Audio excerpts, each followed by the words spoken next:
this meeting to order. If you join me in a pledge of allegiance. Ready? Begin. I pledge allegiance to the flag of the United States of America and to the republic for which it stands, one nation, under God, indivisible, with liberty and justice for all. You may be seated.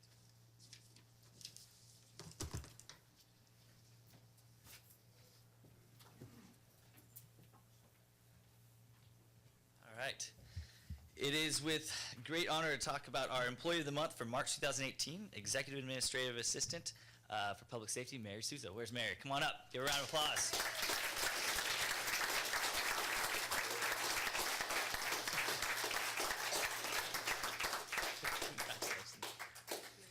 All right. So, there you are. Come on up. So, Mary Souza has been named the City of Turlock Employee of the Month for March 2018. Mary's nomination for the Employee of the Month is well-deserved. Her attention to detail, confidentiality, professionalism, and excellence has made the police department a professional pillar in the law enforcement community. Her willingness to always help others and take on projects on top of her current workload shows her dedication to the police department and staff. Mary's expertise, along with her policies and procedures for assessment centers, testing processes, promotional processes, and interview processes have been sought after not only by other departments within the city of Turlock, but also other police departments within the regional area. Her dedication through long hours and selfless assistance to others, inclusive of providing mentoring, coaching, and training to police secretarial staff and new supervisors, has been an anchor to the police department's succession planning. Mary is an integral part of the hiring process for the police department and assists human resources on a regular basis. Mary, while extremely busy, always says yes when help is needed. Through all of this, she continues to provide the exceptional customer service to all. This is the cornerstone of our community policing efforts, which she exemplifies in all she does. Mary was also tasked with working as the executive assistant to the fire chief and was instrumental in assisting with the training of the current secretarial staff. She did this while also still performing her duties for the police department. Mary has been with the Turlock Police Department since November of 1986. She began her career as a police detective secretary and has worked in all aspects of the clerical unit, including supervision. In 1996, she began working as secretary to the chief of police and continues in that role, as well as overseeing the clerical and background unit of the police department. Before working for the city of Turlock, Mary was an executive assistant for a senior president of a local bank. Some of her personal hobbies: Mary is married to Joe. Where is he? There he is, back there. We kind of know and love him. Her husband of 32 years, and they have 2 adult boys, Eric and Luke. Mary is known for her love for her family as well as for many hours of community service. She enjoys crocheting, mostly because it keeps her awake when she is watching television, and enjoys giving her blankets to others. She loves the outdoors and enjoys walking, hiking, gardening, and her stand-up paddleboard. Her love of the outdoors extends to Portugal, where she and Joe enjoy their family home on the island of Pico, my grandfather's island. All right, congratulations, Mary.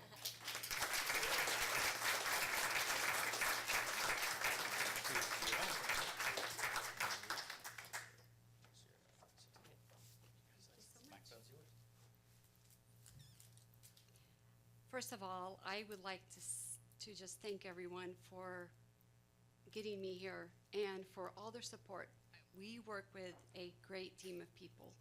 And sometimes being the chief's executive assistant, if you walk into a room, they know that you're there representing the chief. And I have kind people that I work with, people that are helpful and supportive, and we're a team.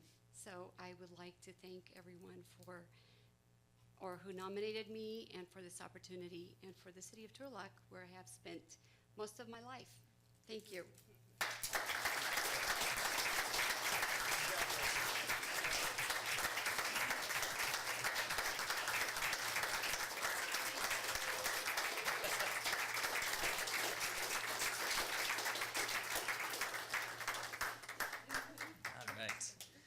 Director Cook, you want to come on up? We have a special recognition for Water Awareness Month for May 2018, and also Drinking Water Week for May 6th through 12th, 2018. Whereas the health of California's population and the prosperity of our farms, businesses, and communities depends on a reliable, high-quality water supply. And whereas California experiences changing water conditions and has a need to protect and conserve its water supply to ensure future availability. And whereas the California Department of Water Resources has designated the month of May as Water Awareness Month to highlight the importance of California's water resource. And whereas For more than 40 years, the American Water Works Association and its members have celebrated Drinking Water Week, a unique opportunity for water professionals and the communities they serve to join together in recognizing the vital role water plays in our daily lives. And whereas by encouraging appreciation for the value of our water and by educating consumers on efficient water use and conservation practices, we help to ensure a sustainable water supply both now and into the future. Now, therefore, I, Gary Soyset, by the virtue of the authority vested in me as the mayor of the city of Turlock, and on behalf of the entire city council and all our citizens, do hereby proclaim May 2018 as Water Awareness Month and designate May 6th through 12th, 2018 as Drinking Water Week in Turlock, and urge all citizens to join in supporting local efforts to protect and conserve water resources. Congratulations.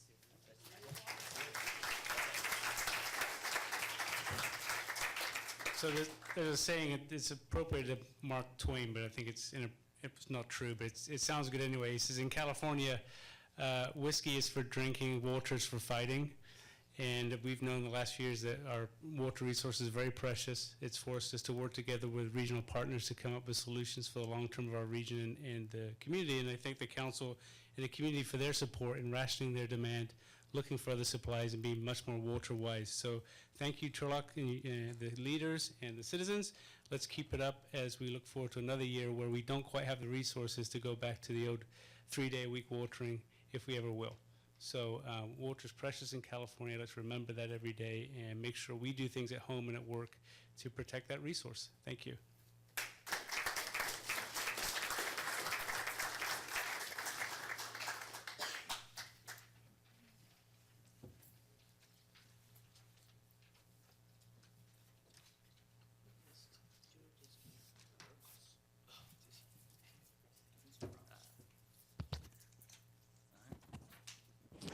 Sorry, just broke my microphone. All right, moving on, special briefings, we have none. Public participation, this is the time set aside for the public to address the council on any item that they'd like. There are blue sheets in the back. We will limit this to 5 minutes, and that is not for this topic. Mr. Bates, come on up.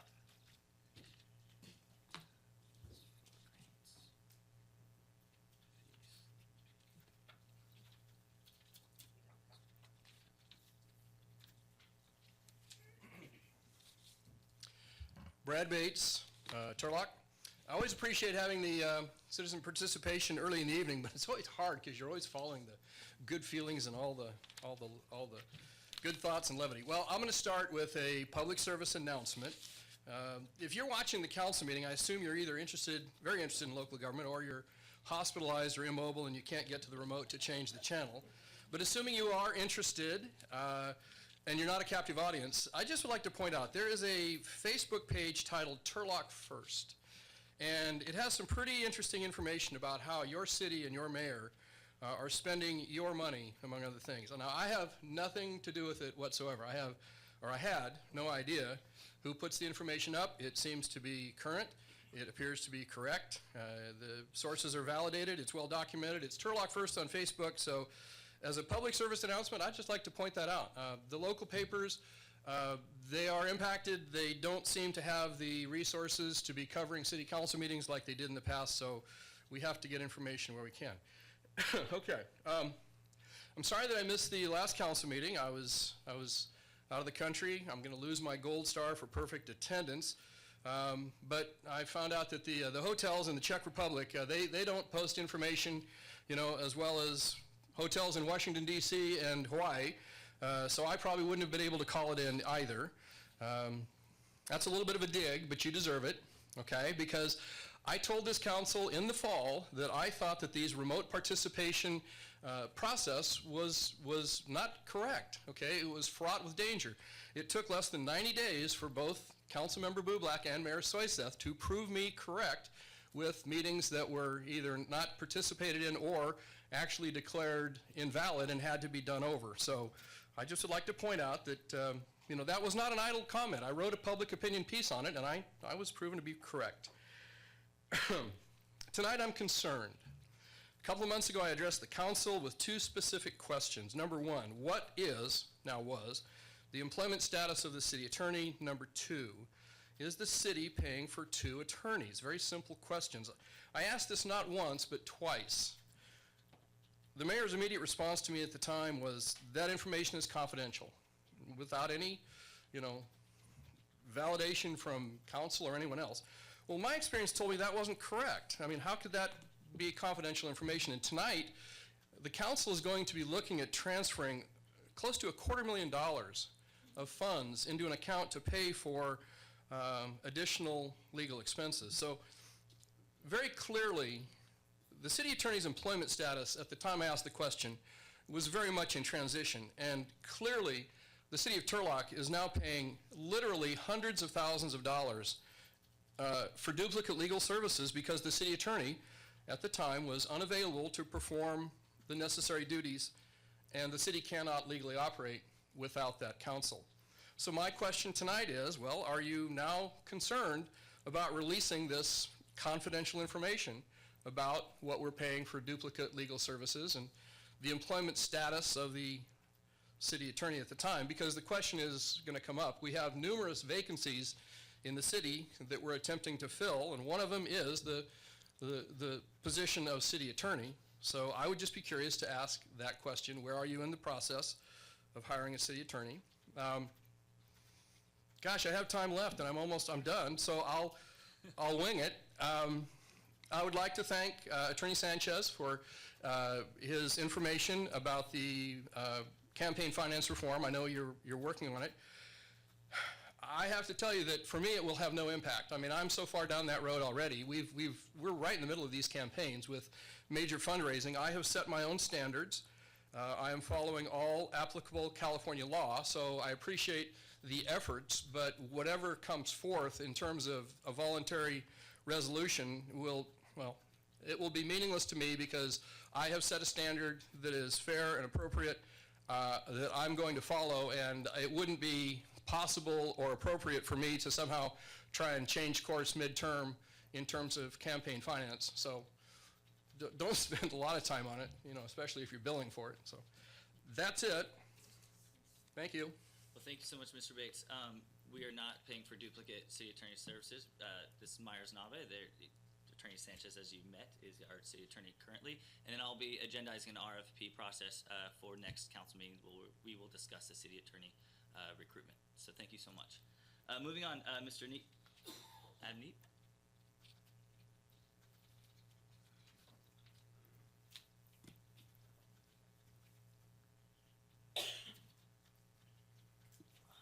Good evening. Good evening, council members, mayor, Chief Taloni. Thank you for having me tonight. Well, some of you may recognize me. My name is Adam Neep. I'm a former officer for the Turlock Police Department. I'm here tonight as a citizen of the city. The reason I'm here is I want to provide you guys with a unique view of the current situation that this city is facing, that the typical citizen wouldn't have a view into. I worked for the city for 4 years, almost 4 years as a patrol officer. During my time there, I responded to numerous calls for service, self-initiated many calls as I could, and was involved in several high-risk situations. What I can tell you from my time on the streets here in Turlock is that the crime rate in this town is not going to go down. It's not going to stop. It's not going to slow down. With the lenient laws that California is providing criminals with a wider lane to navigate in, it places a strain on the officers that you see sitting here tonight and the ones that are working right now. On my last night of patrol back in February, the city had a drive-by shooting where 2 people were shot literally 1,000 feet to my right. This happened where innocent civilians were heading home and were grocery shopping and driving down the street and walking as well. This incident caused all units on patrol at that time to converge to the area, leaving the rest of the city unsecured and open to crime. Since this incident occurred 400 feet from the police department, luckily for us, we had detectives and administrators still working at that time. And they were able to come to the scene and help us during the chaotic time. Had they not been there, the scene would have been twice as chaotic, and we may not have gotten the people that we needed to get. I bring this up because this isn't the first time that incident had happened to me. In fact, it became the norm. I'd been and responded to many incidences where all the units working on the street at that time for the city were there. The rest of the city was open. Any crimes could have happened. A bank could have been robbed, and we wouldn't have been there to stop it.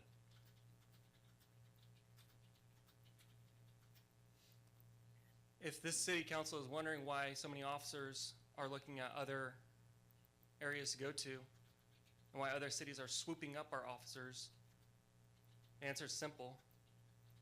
Other cities that are equal in population to ours are paying about $20,000 to $25,000 more than our officers are getting paid. Simple as that.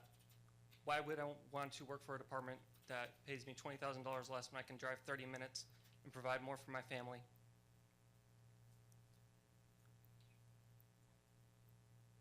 You guys are lucky because the officers, the veteran ones that are still working here and that will stay till they retire, they work their tails off day in, day out. And the stresses that the city council is placing on our officers by not giving them a fair contract, by giving us a year-to-year contract, it's just unfair. You guys need to look at long-term for this department, because I guarantee you if you don't, you're going to lose more officers, and the city's going to go down, and the crime rate's going to go up. We're building more and more on Monte Vista Avenue, and all I see is the possibility for more tax money that our city can provide. But the more you build on Monte Vista and the more you build on Countryside, that's more time that an officer has to spend dealing with larcenies. The more time you guys focus on sweeping the homeless under the rug and making sure that they're not seen downtown so we don't look like a bad city, so our officers are having to go out and do municipal code violations instead of actively working gang units for the shootings that are happening 1,000 feet away, that's unacceptable. I left the department not simply because of pay, but because I was called to a different job, because my heart is in medicine, and that's where I'm going to. But I guarantee you, had I stayed at the department and I wasn't called to medicine, I would be looking at a different city that's very close by, that pays way more. I hope you take this to heart, and I hope that you pay our officers and look at negotiations long term. That's all I have to say. Thank you. Thank you. Charlie Leffingwell.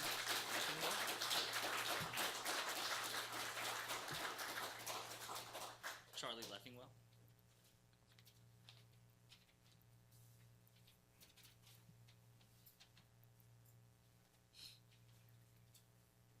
Mayor Soy Seth. Yeah. I got a name that's hard to pronounce too. Yeah, I like And council members, thank you for letting me be here this evening. I'm a general contractor. I also hold a C36 plumber's license with the state of California. And my largest client is Lowe's here in town. I do installations for them, plumbing and other things. You mentioned water and drinking water and so forth. I'd like to talk to you about a possible contamination to the drinking water of Turlock, and that's about water softeners. Last summer I went to get a permit for a water softener, and the gal said, "Oh, that'll be $284. And I started laughing. I thought she was joking with me. And then after a minute I realized, no, she's serious. $284. It costs that much to install a water softener. So anyway, since then, since last summer, Lowe's hasn't sold any more water softeners because people simply will not pay the cost of a permit, $300 and $300 to install it. So anyway, I thought I'd try to do something about this, so I spoke with Eric, the building official. He explained to me that the council had a study done about permit fees, and they accepted the permit fees, and the water softener fee of $284, whatever it is, right around there, that's what they accepted. And I said, Eric, that's too much money. People are not going to buy permits. They're going to install water softeners themselves, and they're not going to be installed correctly, and that's the way to, well, I can't do anything about it. You'll have to talk to somebody else. The problem with when I install water softeners, I usually wind up at a house where the homeowner installed it themselves, and the drain is put in the drain, and what can happen is the drain or the sewage water can back up into the fresh water through the water softener, because there is supposed to be an air gap in the drain so that that will not happen. But the majority of water softeners that I replace, they're installed that way, and so there's always the potential of contamination there. So anyway, after I talked to Eric, he said, well, maybe you should talk to Michael. So I talked to Michael Pitcock. He said, well, I'll see what I can do about it. Well, time went by, nothing happened, so I went to look for the city manager, and of course, Mr. Taglioni, sorry if I didn't pronounce that right, spoke with him about it, and he listened to me and said, well, I'll see that the council hears about this after the first of the year. Well, still haven't heard anything. So after that, I said, well, I'll talk to Amy Blueback, because I've talked to her a couple of times. She said, well, she'll bring it before the council, and I understand that hasn't happened yet. And I've also called the mayor's office, and I've also talked to the clerk's office, so I've left messages on your voicemail and through the person at the clerk's office, and haven't received a call back for that. So I'd like to ask the council to reduce the fee for the water softener permit. In the surrounding jurisdictions, the fees range from like $35 to $100. I work in all those districts, so I know what the fees are. You know, the city may take a little bit of a hit on that, but at least the water's going to be safer, and it's going to be reasonable where people are going to start buying water softeners again. The city loses a sales tax because people aren't buying water softeners. Or if they buy them, they're installing them incorrectly and contaminating the water. So I'd like to ask that the council consider lowering the price of that to bring it in line with the surrounding jurisdictions. And then real quick on another subject, I've also talked to Eric and others about the need for a permit for retrofit windows. Turlock City is the only city in the surrounding jurisdictions that requires permits for retrofit windows. There isn't a really good reason to have permits for that, because the city only inspects the windows after the job is completed. They don't know if it was installed properly or not, because they can't see inside where the window should have been sealed and so forth. And they say, well, it costs money to do the permits. So if it costs the city money, then why spend the money? Don't do the inspections. It's not needed, because the city's not going to change anything about those windows anyway. They're not going to make them different sizes. They're not going to make windows that don't meet current things come up to code. They're not going to do that. So I'd like to ask that the council get rid of the permits for retrofit windows. Perfect. Thank you. Okay, thank you. Thank you, Mr. Leffingwell. You definitely have our attention. Mr. Pachano, is this something we can address as part of the comprehensive fee study that needs to be brought forward back to council? Actually, we did a portion of the addressing of this recently. We had the water meters, the water softeners, actually at the council meeting about a month ago. We had this discussion, and as far as that's concerned, we didn't have any particular direction given yet. However, so this discussion has been brought forth to council regarding the building fees for the engine. There is no building fee study that's actually coming forward to the engineering fee study. That is separate projects altogether. Absolutely. All right. So for those of you that were listening, this was a topic of conversation about a month ago, something that council didn't give clear direction on. It's something that we need to give clear direction on. So that's something that's worked together, Mr. Pachano, city manager, city attorney, if we can all come together and bring something forward on the water softener fees, and then look at the retrofit aspects. Can you speak to that? Sorry. We actually have I just want to bring some more information out of it. There are other permits that we have complaints about, and since Mr. Leffingwell also is bringing it up, there are others that might be part of that general discussion of the idea of, are these an irritation to certain individuals? Absolutely, and so again, not to paraphrase because you didn't have your microphone on, is that there are other permits that we need to look at as well, and that people have complained about. So we do need to have a comprehensive look at it. I know Councilmember Blueblack, actually everyone on this dais has brought this up. Councilmember Scary, you brought this up specifically. Do you have any comments? Briefly. I was just gonna say, Eric, I thought this was part of the program that you were working on some of these fees, and you were gonna bring something back to us to review. That's what I understood. So I thought we were looking at some of these issues already. Yeah. There, fine. we certainly can bring this back at the next council meeting or the one to follow. Perfect. All right, thank you so much. Yes, Councilmember Bublak. So I just want to publicly apologize to you, sir. I asked at the end of for items for future consideration months and months ago. It came up in the midst of a budget hearing where we could not do anything. And had I known it was going to be at that moment, I would have asked you to come to it. So it did come up amongst a lot of topics where there was no declaration of that we were going to go somewhere with it. So I personally hope that we can get you the information so you can come back and hear what's going to happen and be here to discuss it with us. Thank you. Mr. Trueweiler.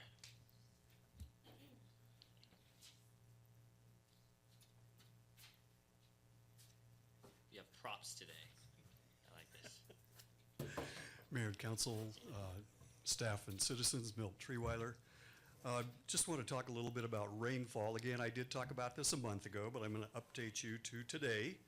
And as of today, we have had 9.65 inches of rain. Again, I specify that this is at the recorded near the West Main Street and North Sodaquist intersection at my house. I do a good job and an accurate job of recording that. And we have had 9.65 inches this season to date. Last year, which was the big rain year, we had 20.1 inches. So what we're looking at here is over a 10-inch deficiency in water from last year and this year's rain season. And I'll give you one more report because there's still a possibility of more rain here just before the end. We still could have another rainstorm. We don't know, but it could happen. So I mentioned this actually at the last time I spoke on this subject. I think it's a good year to print up some new signs. This is a sign I've had out in my front yard for 3 years.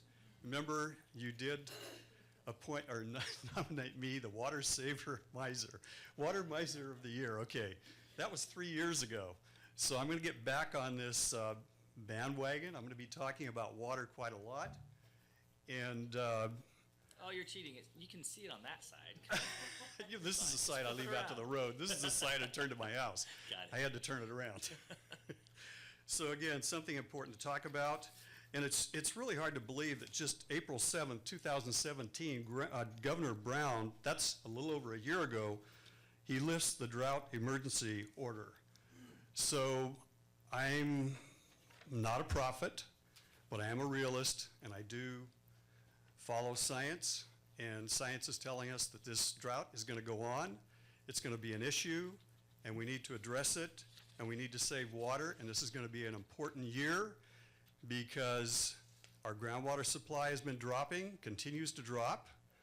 We have plenty of water for TID this year because the dam's filled up. There's a lot of runoff in the Sierras, and that's great. But for drinking water, we've got an issue.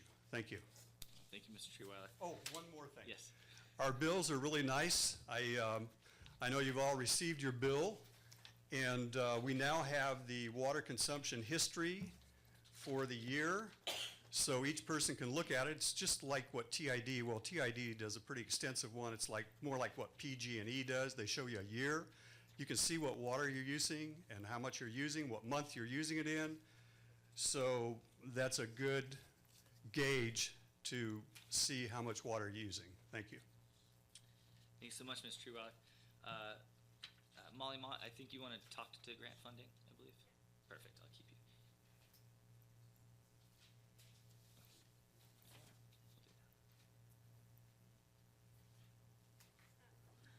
I have something. Can I give this to you guys? Yeah.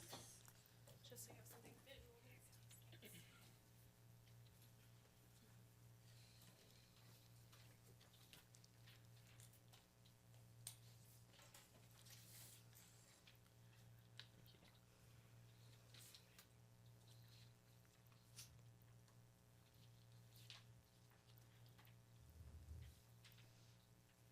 you. So I'm Molly Amont. I am the director of the TDPOA, which is the Turlock Downtown Property Owners Association. And I just wanted to come before you. I'm not exactly sure what direction you guys are going to go tonight in regards to the grant funding for the for events in Turlock. So I just wanted to come and speak a little bit on it and give kind of my opinion with that. So I I sat through the entire grant meeting and listened to all the presentations just very short weeks ago, and I was really impressed. There are many exciting things happening in Turlock, and we have so many creative minds working to bring some great events to our town. The grant funding available this year is $46,000 to give out, and with a record high number of people requesting a grant, we all know that it was going to be a long shot to get those. My request for the council tonight is to not fund only the top 10 events, which there would be 10 of 27 that would get the funding if you just pick the top 10 rated. But why not fund all the events with less money? That way all these events had a chance at happening this year. I'd just like to point out that the top 7 placed events ranked all within 84 to 80% on the scale, only a difference of 4% between them. And the number 8 through 22 place events were all within 79 to 70%. There's one question on the grant application scoring sheet that I included in there and highlighted for you. That it's stated that absent the funding, would the program be canceled, moved to a different city? There's some events on the roster that cannot be canceled nor moved to another city because there are Turlock events put on by Turlock residents.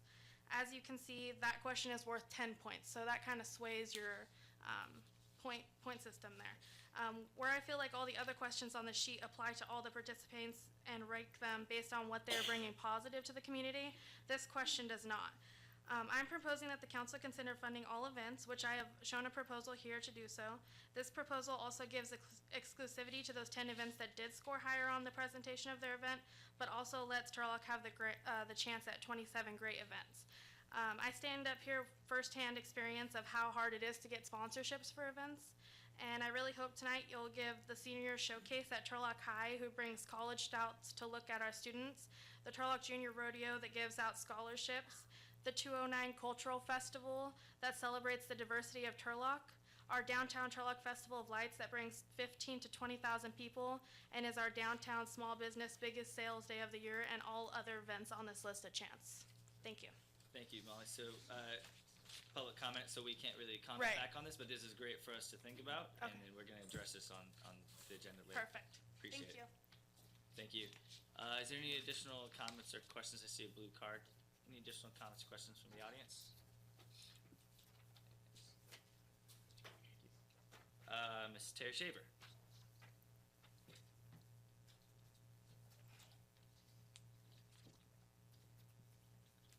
Hi, Terry Shaver from Turlock, and greetings to the mayor and city council.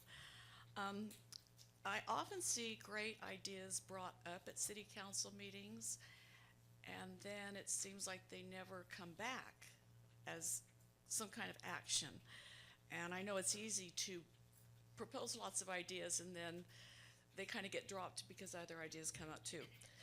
But it's been agreed by just about everyone, and it's obvious to just about everyone, that more revenue sources are needed.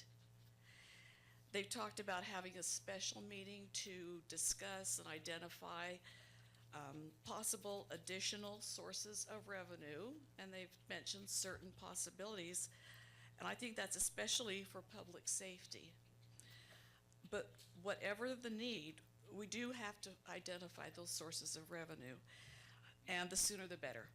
So I wondered, can you tell us, is there going to be a special meeting to be held to discuss possible additional sources of revenue?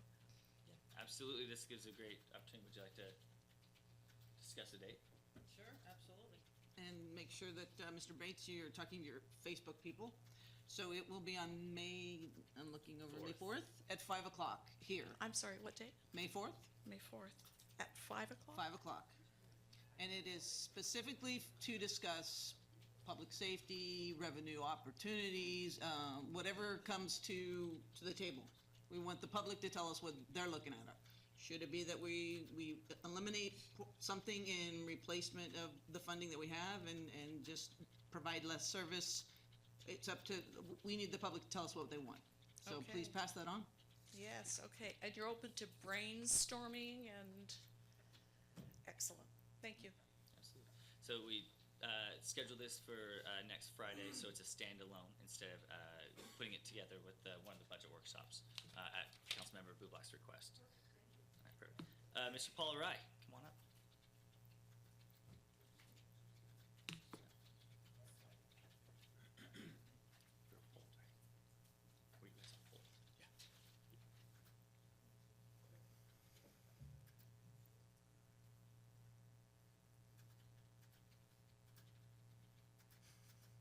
Darn technology. Start the clock. Kidding. All right. Good evening, Mayor, Council. I'd like to first address some adverse comments made by Tapo's VP.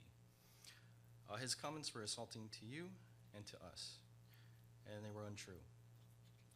There was discussion years prior to the council's vote, so there was work behind the scenes at council meetings prior to the vote. His comment has caused friction between fire and police. The half-truths he spoke of cheapened the point of Officer Rodriguez was trying to make that night. But regardless of his character, we will not stoop to the level of insulting and stepping on other labor groups to get paid. But I will say this, there are many good officers here in Turlock. And I will speak on the behalf of my brothers and sisters in blue, not our cousins in blue. In today's time, police officers are under the microscope.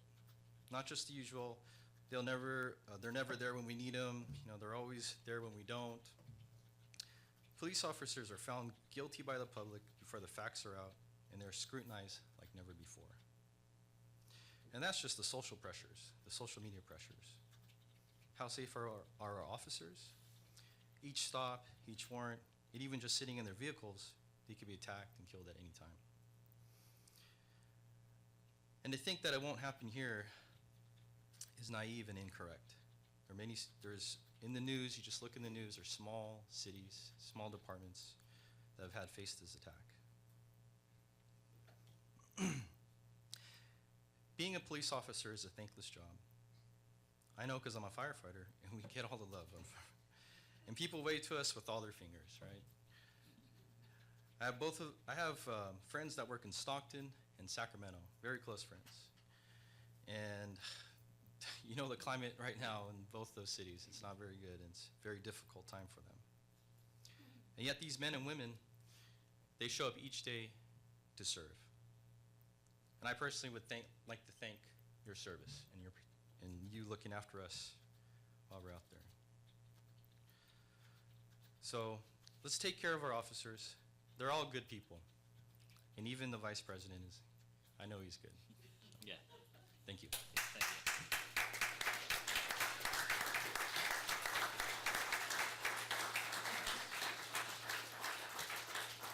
Thank you. Any additional comments or questions? Public comments? Okay, closing public comment. Moving on. Declaration of conflicts of interest and disqualifications. Left and right, seeing none. Disclosure of top 10 maximum contributors can be found within the agenda. Disclosure of ex parte communications. Public hearing item 7A is a quasi-judicial proceeding. Council should disclose the following information if applicable.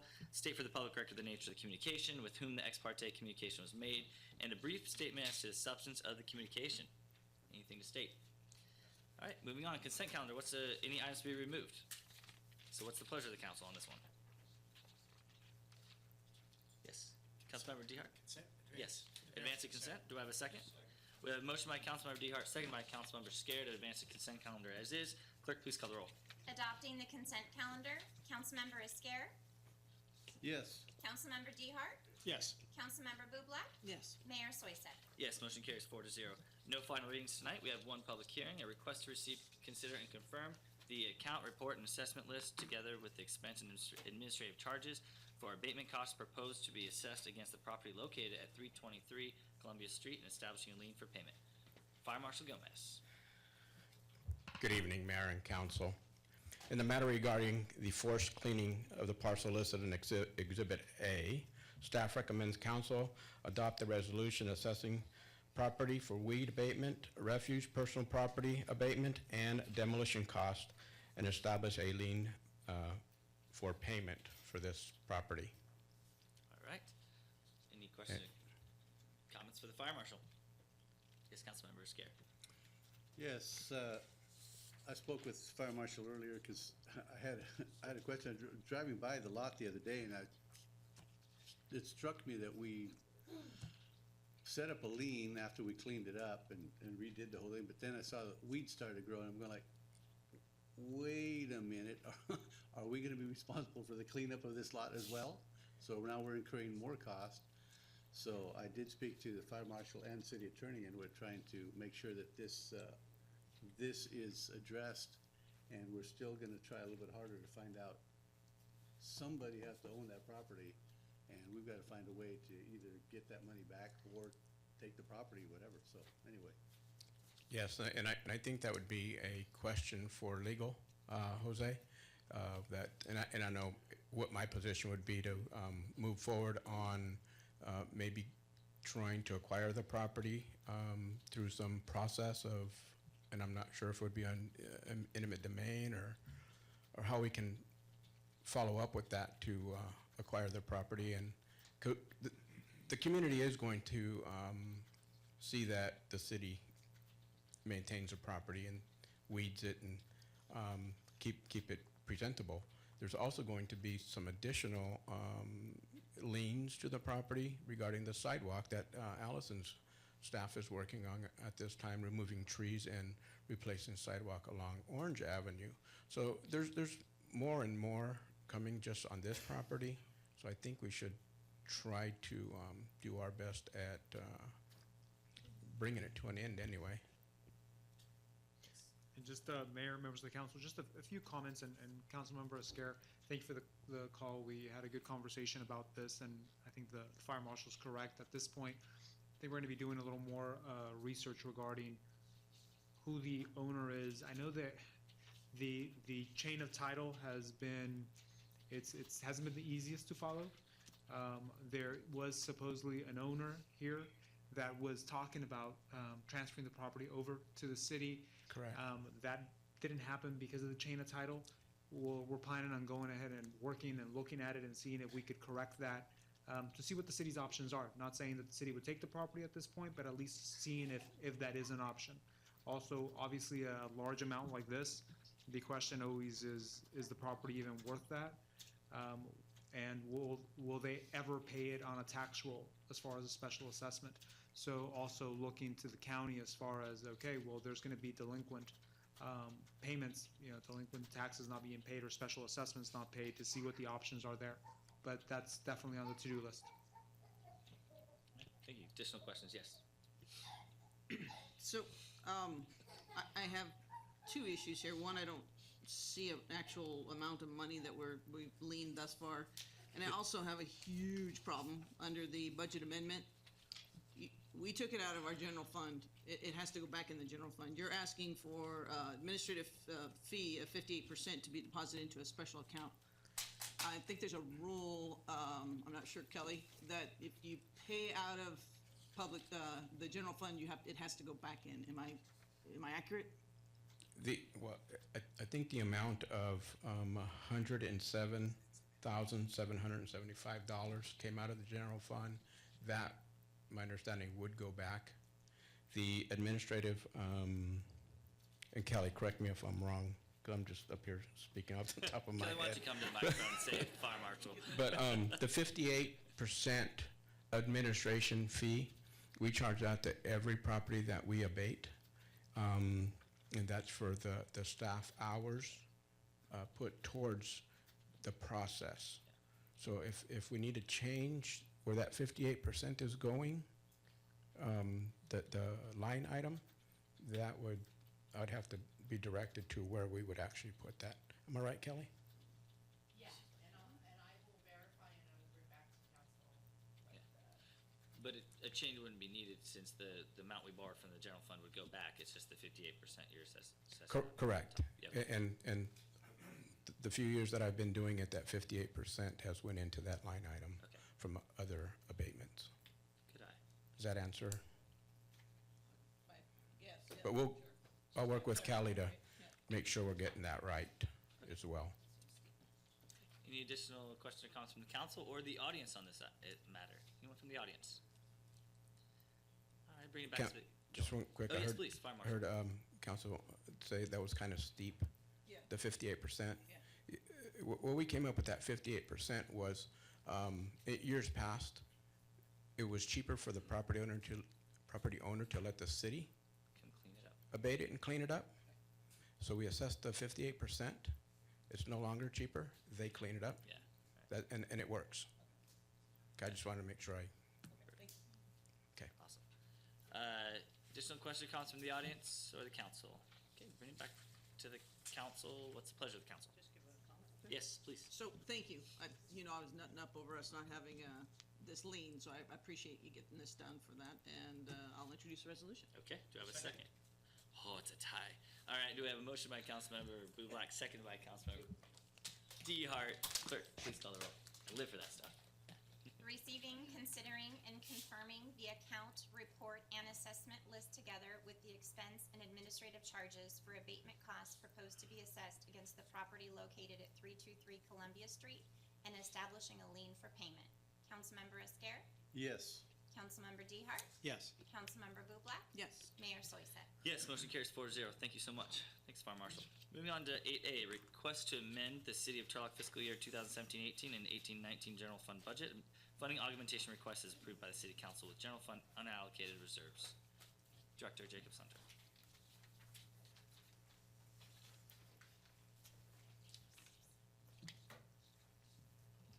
Thank you, Mayor and Council. As we stated at the last workshop that we held, the 5 p.m., we reviewed the general fund, prioritized augmentations from all the departments, and at that time, we were directed to bring them back this evening for consideration. And so in the agenda packet, we've included the spreadsheet of the requests, and next to each request, we put yes or no for both 17-18 and 18-19.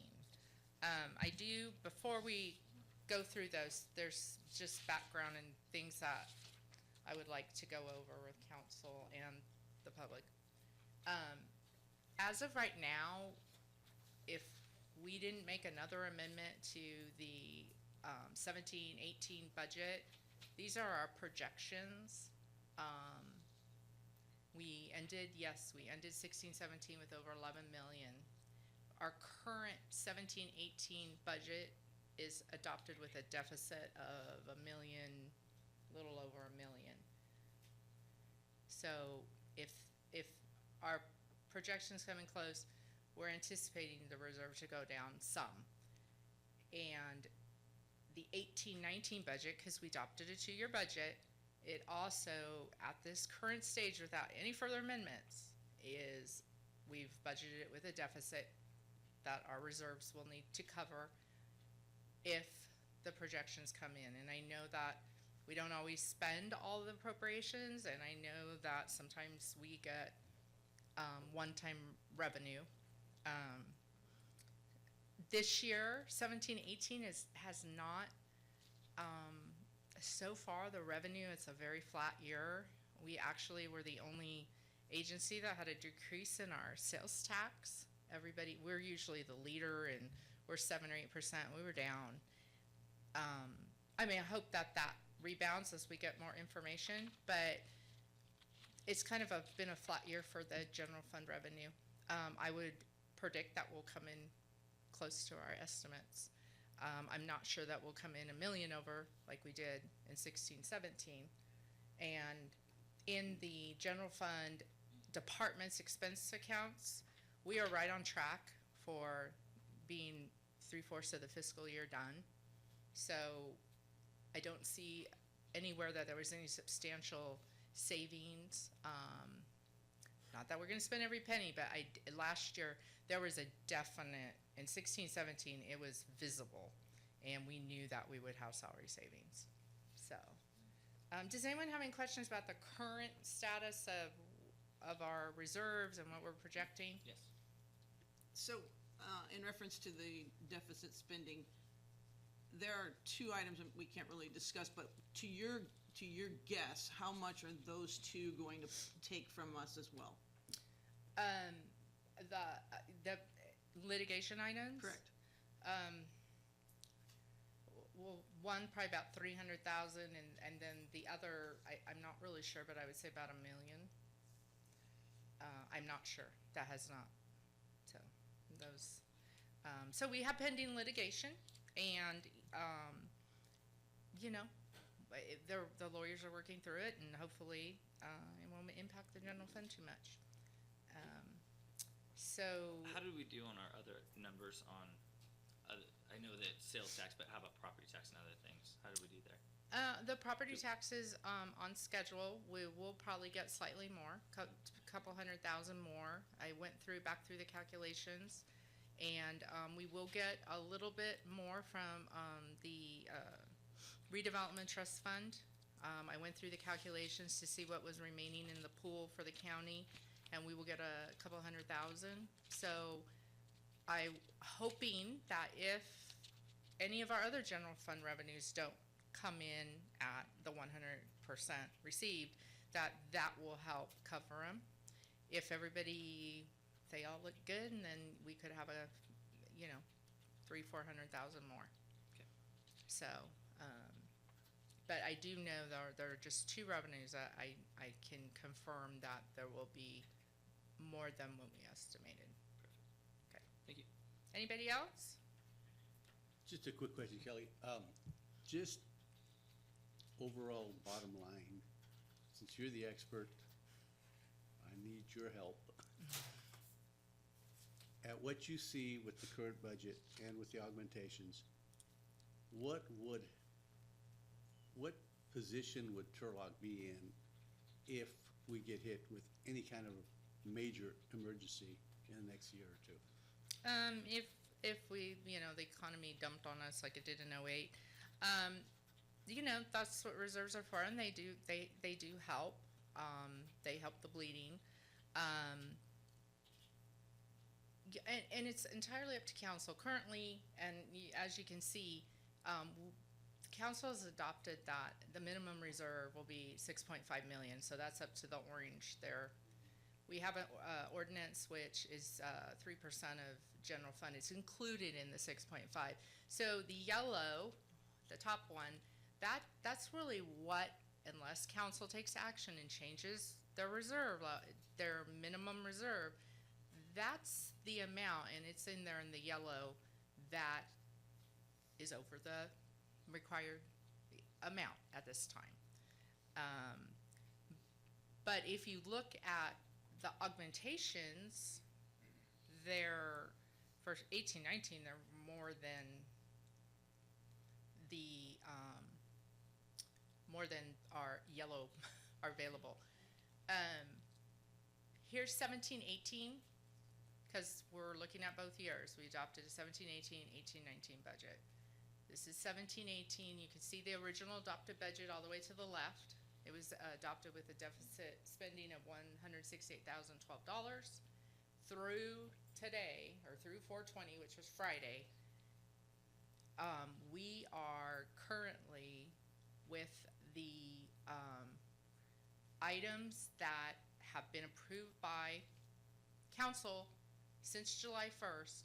We are looking at $1,047,000 that we are deficit spending, meaning will come from the reserve, which is why from 16-17 to 17-18 is projected to go down about $1 million. That's this. The augmentation request, you can see there that for 17-18 with the departments, the total amount, the ones that are highlighted in coral, they are one time, meaning they will not affect 18-19.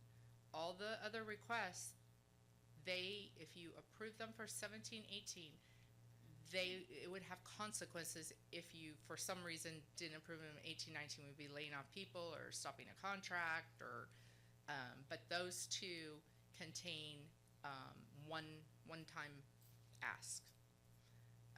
And then you can see if all the augmentation requests that have been submitted for 17-18 were approved, then we would be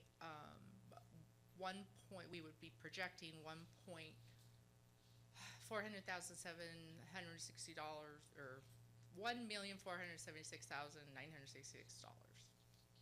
That would be the projection. Does anyone have any questions about trying to lay out where we are right now, and then what we're gonna look at tonight, or what we are looking at tonight, and where that would take you if they were all to be adopted. So here's 18-19. So the budget was adopted with projected deficit spending of just over 68,000. We have items that the council has approved that aren't reflected up in the adopted budget, and that's the MOUs from 17-18, the items that roll over, and then we approved 3 firefighters on March 27th. So with those adoptions, we're currently projecting $613,543.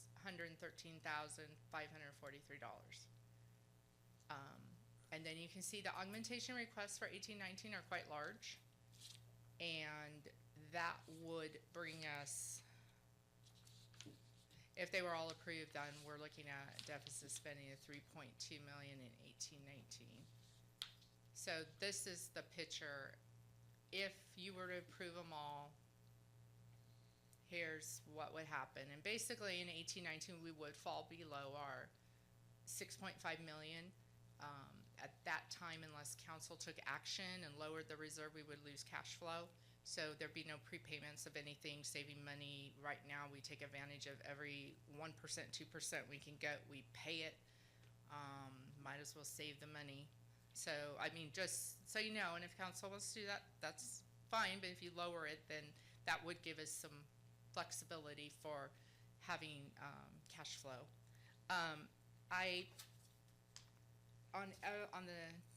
Everybody received this handout. There's some on the back table for the audience if you would like to look at them. Phil?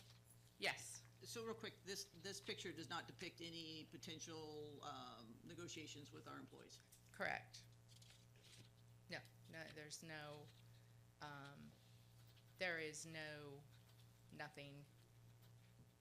That's our reserve requirements. And you know, that's one of the things that I hope council takes into consideration is we are currently in negotiations with one of our groups. We're going in with the other groups very shortly. Every 1% of base salary increase will impact the general fund by $280,000. That's if it was every group received 1%. So, you know, depending on negotiations, you know, I'm certain there's going to be a cost to negotiations. We also have the engineering fund, which we have talked about before, and we will need to come up with a plan and to repay the general fund. It can be over time, but there will need to be a plan. So we don't want to affect our bond rating. Absolutely. Any questions for Director Jacobson from the council or the audience? Yeah, it's still open. Councilmember Scare. Yeah, just one Yes. last question. I didn't really see I know we just incurred, the cost of the radio by going with a lease. Was that in here anyplace? I didn't. Yes, it is. It Okay. is on. I missed it someplace. Sorry, it's on. Yeah, no, we did. Yes, council you approved the project for a certain value, but we needed to appropriate the first lease payment in 18-19. It is on the bottom of page 1, and you'll see there, we put it in general government, since it is an item that will be used across the city, so we didn't put it in police or fire, we put it in general government. So that will be our first payment. So it is reflected in there. We are in a lease obligation on that one, so, I mean, we're in it. It's just this font so small, I can't see anymore, so. I'm sorry. I probably went right over that. I know. You know, on my screen it looks real big, and then I print it out, and I can't see. On the secondary sheets that you received tonight, all I did was, these are the same exact requests in the same order. I had received a lot of questions asking about, how much are the contractual ones? How much are the personnel? So I categorize them, and they are totaled by department. So you can see now, these are the 18, 19, the 17, 18, there were so few of them, I didn't go through the, 18, the 2.6 million is the large amount. And then I was also asked, well, the departments prioritize them. So how much do the ones total? How much do the twos total? So all the way to the right, where under department priority, it says 1, 2, 3. I've totaled those by department. It's just to aid you in case you wanted to look at different options. And other than, here's our projected revenue, and you've seen this at the last couple workshops for the general fund. You can see historically that our growth over previous years, we've went 6.4%, 7.4, 5.6, then this last year 6.4. And when we budget very conservatively. So you can see there that built into the 17-18 was a 2.1% increase, into the 18-19 3.2, and then a 3% in 19-20. Now, if you were to think that we'll continue this trend of getting around 5%, then the very bottom line shows how much additional revenue would be received if that scenario happened. So just so I wanted to put it out there because I know they asked, what's our potential revenue growth? What's our history is the best predictor for us, unless there's something that's adopted, a new tax or something. That's historically is in any new laws or so. And then on May 4th, we will be having a workshop to go over possible generators of revenue. Local government is very hampered by Prop 218 and 26. Your ability to raise local taxes to fund services it's up to the voters on everything, unless the only thing that you can raise is if you can only cover the cost of service, the cost for that service, if so. Does anyone have any questions about the? Councilmember DeHart does. Yes. Thanks, Mayor. Kelly, I do have a question at the bottom of that next page, or the one that you just had up. Not this graph, but That one? That one. The revenue? Just for my own understanding, we have the conservative numbers of 2.1, 3.2, 3.0. Am I to understand that the delta between those three numbers and or 5 would produce additional revenues of $1,076,000, $1,008,000, 2 and 2,690?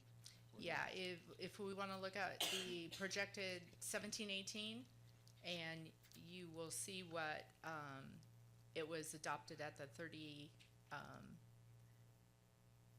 It was adopted at the 38,000. That was 2.1% over the previous year. If we were to get 5% instead of 2.1 or more than 2.1, that is the additional amount. Okay, so those numbers down at the bottom are the additional amounts. Now let me ask you another question, just for my understanding. Total revenues, I'm sorry, this is so small. I'm sorry, I know. it's Total hard. revenues without property sales. That's not what I meant. Yeah, that Percentage growth over previous fiscal year. correct. What does that mean? Growth in what? Just growth across the board in Sales our, tax, could be property Property tax, tax, could be, it could gas be any of the tax. areas, yeah. Well, and you can see line by line, you can see the actual. And I can obviously break that down for everyone and put the additional percentage over. But it gives you a historical perspective of our actuals. obviously we removed the property sales from 15-16 because it would really skew the revenue. Yeah. It would look like we got this huge windfall. Well, it was a one-time number, wasn't it? It was, and we did it, I mean, obviously it ran through our books, but Sure. to use it for historical revenue, Sure. yeah. I'm just wondering, and I guess where I'm having a bit of a disconnect is right in between the 16, 17, 17, 18. Because it seems to me that, you know, when you have a track record, even if we're 8.5 years into a 7-year cycle with the stock market, so on and so forth, that there seems to be some sort of stable number that we could in fact employ that may or may not be your high year, certainly wouldn't be your low year, but a year that, or a number that would be perhaps more utilitarian in how we come up with projections for available dollars. Correct. And I'm not making an accusation at this No, point as I much know. as I'm saying, I'm trying to get a grasp, if you will, on real number, or projected real number, or forecasted real number, or whatever we call that, instead of just saying that, wow, instead of 5, we're going to call it 2.1 for next year. And we're only going to call it 2.7 for the 5. You see what I'm saying? No, So I'm I trying to get, understand. I'm trying to There was- reconnect. Correct. And there was a lot of time put in when they projected the revenue estimates, looking at assessed valuations, looking at everything. And do remember, you know, the city of Turlock has historically been conservative with their revenues because it would really be horrible to come back here and say, by the way, we're going to get $2 million less. Then, you know, and I know that we try to come as close as possible. Yeah. But And it's much appreciated. I think we're all the beneficiaries of that outlook. I guess the concerns that I have are when we're faced with department to department to department to department need. Some departments may or may not be as critical. I mean, lives aren't dying there, whatever. But where we have situations where we need to provide a little bit more attention, I'm trying to come up with, okay, where does the rubber meet the road on this thing? Because right now, I'm like I said, still trying to do that. right. And so, and I guess when I see the single sheet, Correct. that was provided, all of a sudden now, how do I incorporate all this information if I'm only talking to 2% instead of let's make it a 5%? You know, so if we superimpose then that delta. So let's say for this year that we say we'll get an extra $1 million in revenue. We believe that's going to happen. You know, with just the fact that we're in negotiations, Yep. we have no idea of the cost. Sure. We have the engineering fund. There are just things out there that we are working with that will impact the general fund. Yeah. And that's the conservative side of me because at some point we have to Well, address somebody's those got to issues. restrain us, and I get that. Yeah, and I'm not, it's up to council. Yeah. But we will have to meet those obligations. Our labor contracts, we have to meet those obligations. And if we use the available dollars on these augmentation requests, I don't believe any of them give a salary increase to any particular classification of employee. So, you know, it's not helping with, it's not telling us that, oh, we have some of the negotiations costs taken care of. It's not in here. I think many times just understanding that there's a reasonable expectation that X dollars or Y dollars could be projected as opposed to B dollars. Yeah, and would be helpful. You're correct, and you know, we can go back and amend 1819 and reflect, you know, if we feel we're gonna get 5% more, we can, that's up to council. You know, Excuse me. I know you guys get told this all the time, but, you know, 1718 hasn't been a very exciting revenue year for us, so I'm very interested in seeing how we end 1718. Yeah. Because I we will meet that because we've been conservative. I'm just not sure that's gonna be 6.4%. I'm guessing more in the range of 4, but that's just from what I've seen and all the information I went through and all the assessed values. Much appreciated, I'm sorry, yeah, but I think that from the standpoint of looking at Dyer versus Rich, how do we get back to where we belong? And that's all I'm trying to get a handle on. no, you're right, and this is a lot of information, it's a lot of requests, and, you know, the only advice I can offer, and this is totally from a finance director point of view, is I think before we amend 1819, we're not even in 1819 yet. We have 3 more months. You know, we could bring it back. When we have a little bit clearer picture, maybe we'll have some idea of the direction of our negotiations. Maybe, you know, we'll have an idea. Maybe we'll come to agreement with a group or two by, hopefully, that's our, you know, by June. And we would have a little more of a clearer picture, plus we'll receive more of our revenue to see, but that is just I mean, we're not in 1819 yet, so it's not as though we're holding anybody, a department, they're not missing out on anything yet. So, and I'm not saying don't adopt anything for 1819, it's just, if you're gonna consider it, I don't, you know, I think it's responsible to take into consideration the obligations that could come with negotiations, and we better have some finality by June. And then also, I think Councilmember Bubak's brought it up of our city management recruitment is well underway, and we should have an answer for him or her coming into the city and being able to put his or her thumbprints on the budget in different departments as well. So that's correct. very good points. You know, in 1718, the requests aren't enormous. But, you know, there are some of these items in 1718 that probably the money's already been spent, if it's a contract or alarm monitoring or copy machine, you know, maintenance agreement. Those are all things that, I mean, could we get by? Yes. We'll move from another area. But, so now we come to the big question. Do you guys, it's up to council. I don't know if you want to go through 1718 and discuss it and then go to 1819, or if you want to take it as a package. Pleasure of the council. Is there, by the way, any comments or questions from the audience at this point? Yes. I want to skip public participation, sorry. Robert Puffer, Turlock, California. Did anybody do a breakdown on the sales tax? Is that where the decrease in the revenue is? Yeah, we had a 2.9% our last quarter. And was there any analysis made of if it was a particular segment, business like auto dealerships or the groceries? Just retail.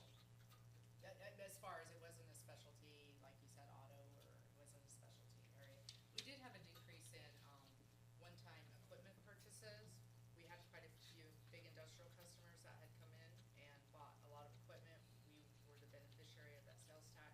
They're done buying their equipment. And was that from prior years? We received some of it this year. So, and they're done buying their equipment unless somebody knows something I don't, and they're gonna expand and buy a lot more of the equipment they need. Then it sounds like it's pretty generally speaking that you're not gonna get any kind of a miracle in the last 3 months. And probably not a miracle in 18 or 19 either then. All right, thank you. I think you allude to a good point, though, that something that we've been working on as well, though, is some of the border development around us that has impacts on our city. And they charge sales tax, but a lot of times we get 0% of that. Whereas you look at other surrounding cities where there's border development and there's a tax sharing agreement between the county and that city. And so that's something that I think we do need to explore, something I'm personally exploring with a couple options. And so while I don't think it's going to come in the next month or so, hopefully it'll be coming very soon. It's something not to bank our budgeting on and to increase expenditures based off of that, but it's something that I think that we as a city and as leaders have an obligation of exploring and bring back as a potential revenue source by increasing that sales tax generation, not the percentage, but the generation that comes in. Does that make sense? So any additional questions or comments from the, yes, Councilmember Dubak? I kind of think this is futile for her to proceed. I mean, right now, I would say that as fiscal servants of the taxpayers' money, we should freeze what we have until we have a city manager in place and can start assessing what the needs are, and as we progress into our negotiations. To do any of this is futile in my effort. I think that we should be very, very cautious about going forward with all of these augmentations. Let's do additional comments. You get absolutely no disagreement with me on that particular point, I think, with one major exception. Budgeting is always a delicate dance. We've already had discussions about recruiting incentives. We've had discussions about an increase in force, police force for the next 12 years. Get to 90 by 2030, I believe the date was. We've got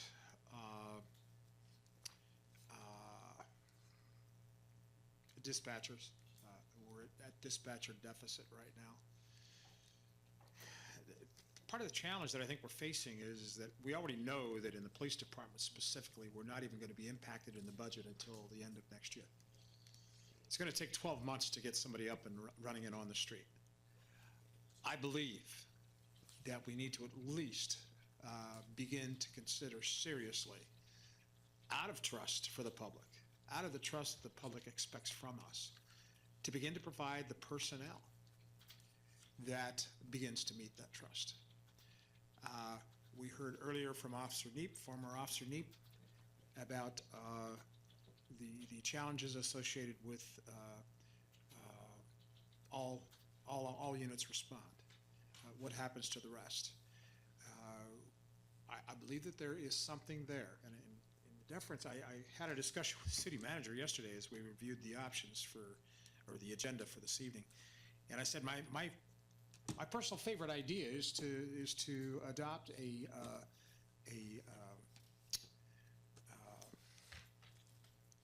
what do you call it?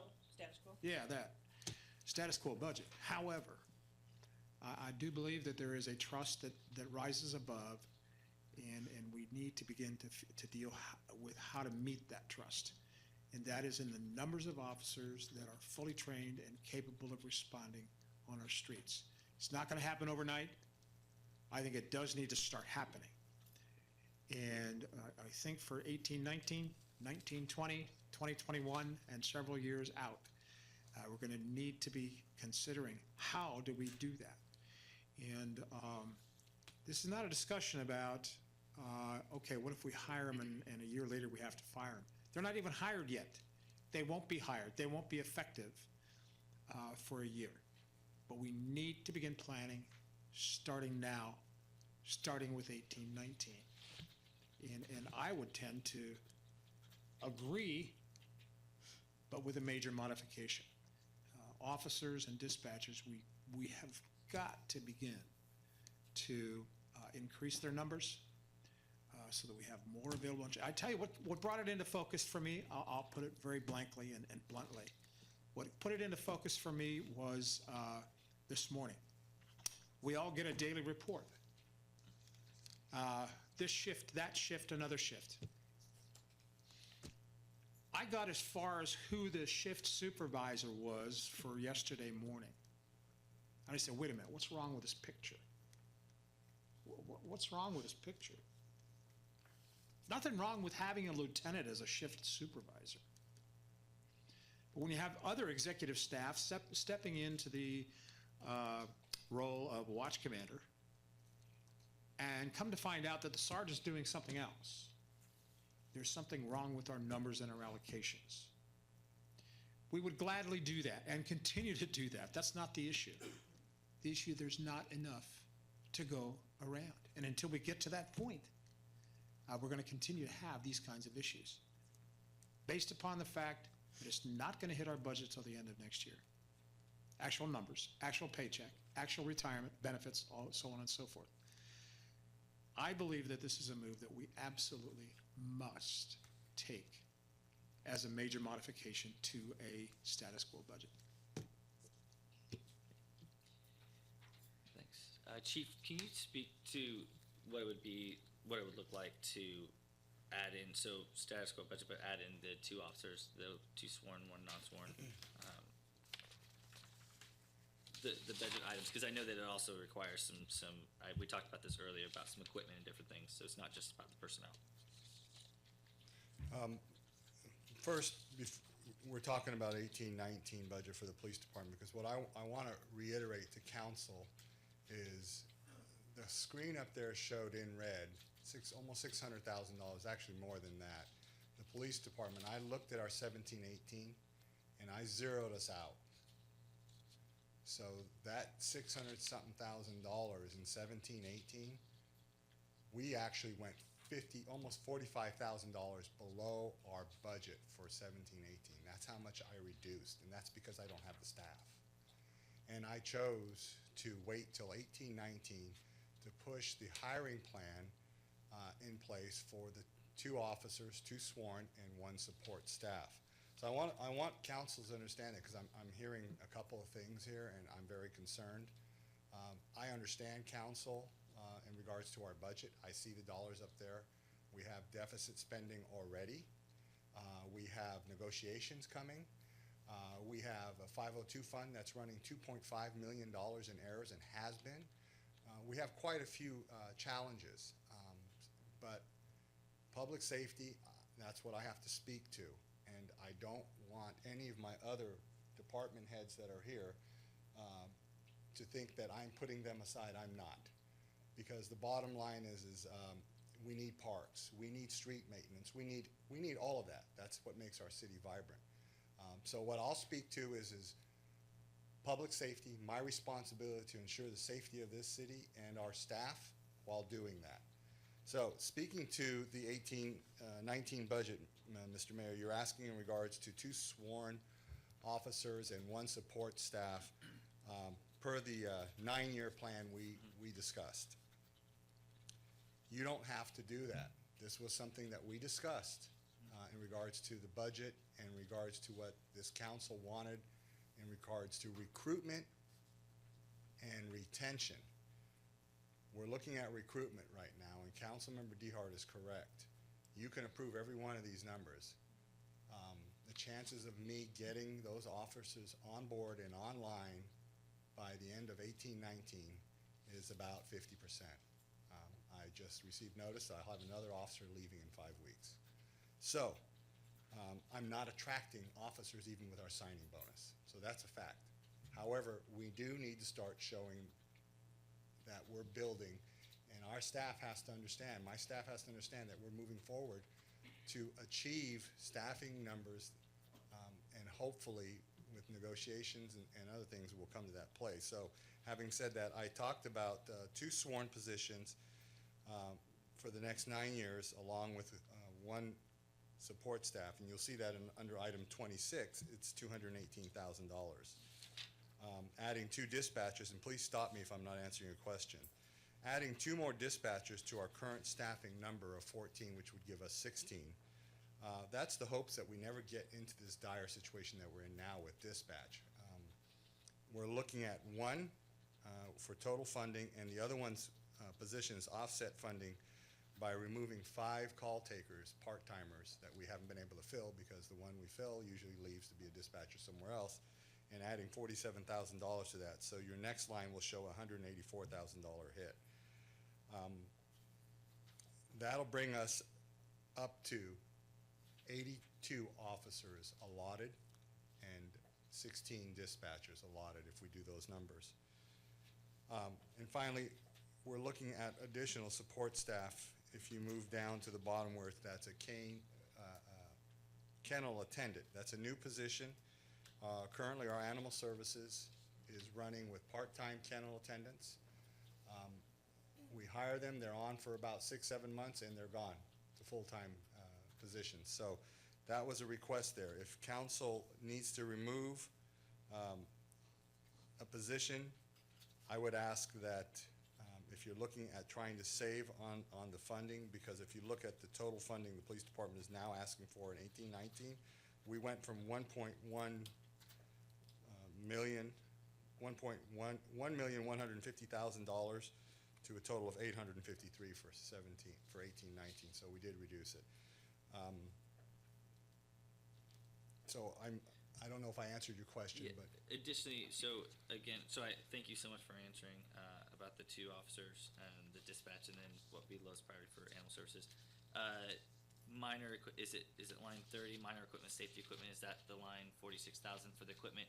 We obviously want to, if we're going to put these positions there, we want to make sure that they're equipped properly. so previously I talked about the non-general fund, and where we talked about $102,000 for patrol vehicles. That's 2 vehicles at $52,000 each. When we hire 2 officers, we need to purchase a vehicle and equipment for 2 officers. The equipment for 2 officers is $23,000, and the equipment for 2 officers on a vehicle is $52,000. So if you remember the non-general fund, you're talking of about $104,000 for 2 vehicles. It's because we're looking at 4 officers coming on. This additional amount in small equipment is $46,000, 2 times 23. That's where that equipment comes from. That's your firearms, that's your vest, that's your a multitude of different equipments, your flashlights, your additional magazines. I don't wear all the equipment, obviously. I'm too old and can't carry that weight. I can carry my weight, but I can't carry the extra weight. So that's where it comes from. So hopefully I'm explaining that. Now, that expenditure for equipment will happen when we get the officers. Okay. Yeah, and just real quick, so again, I think that as a city, we're trying to demonstrate, because we've heard you loud and clear, and I know sometimes things take a lot of time, and the negotiations part will take care of the salary aspects, but I think as a city, we want to show that we are building back up, like you said, so we Yes. want to try and reverse that tide and bring people and lure them back here, so this would be a step in the right direction, correct, to show that we're building up, correct? It's a step in the correct direction. Obviously, we still need to look at the revenue increases, because I also have the concern for the city.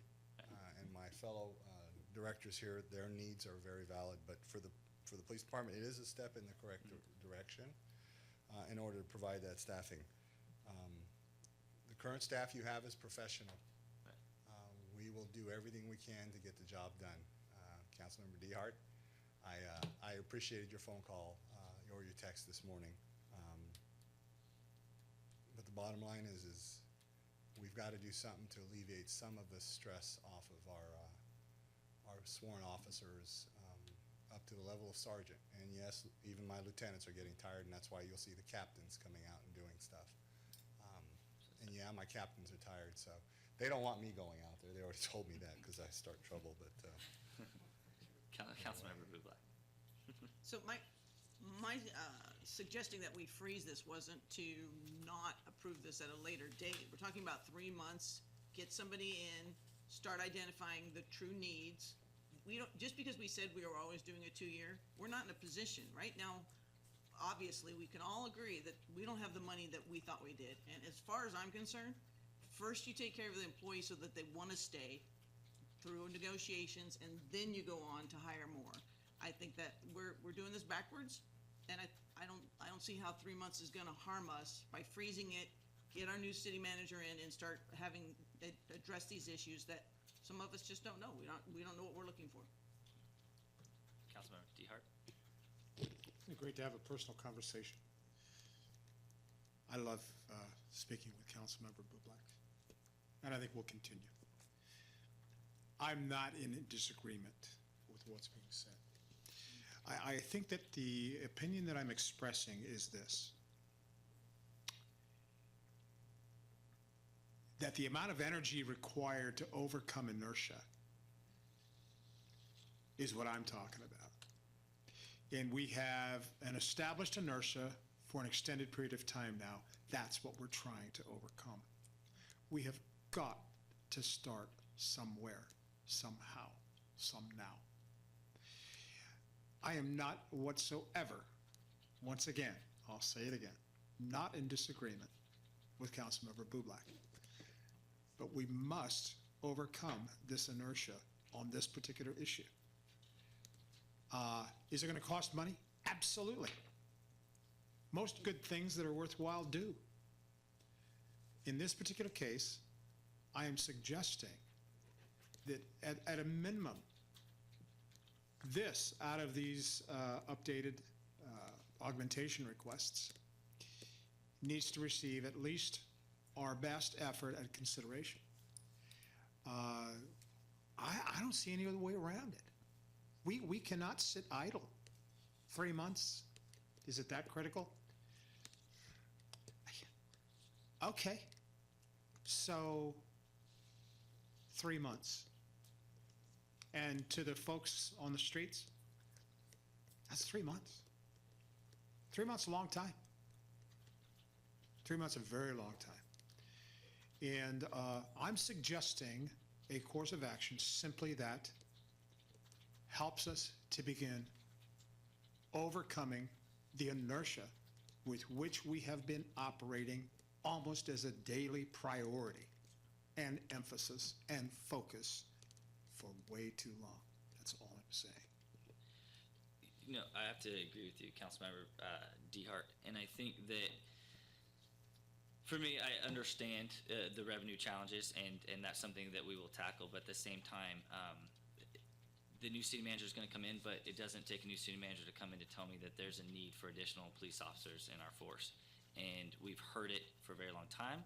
Someone said it last time, if I want to look at fatigue, to look in the audience, and that's what we see. I think that it does take time to get up and running, as you've described.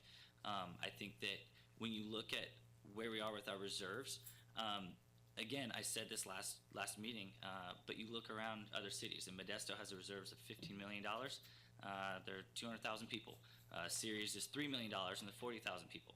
We're at $11 million and we're at 70,000 people, and we owe it to the taxpayers of today to provide services for them today.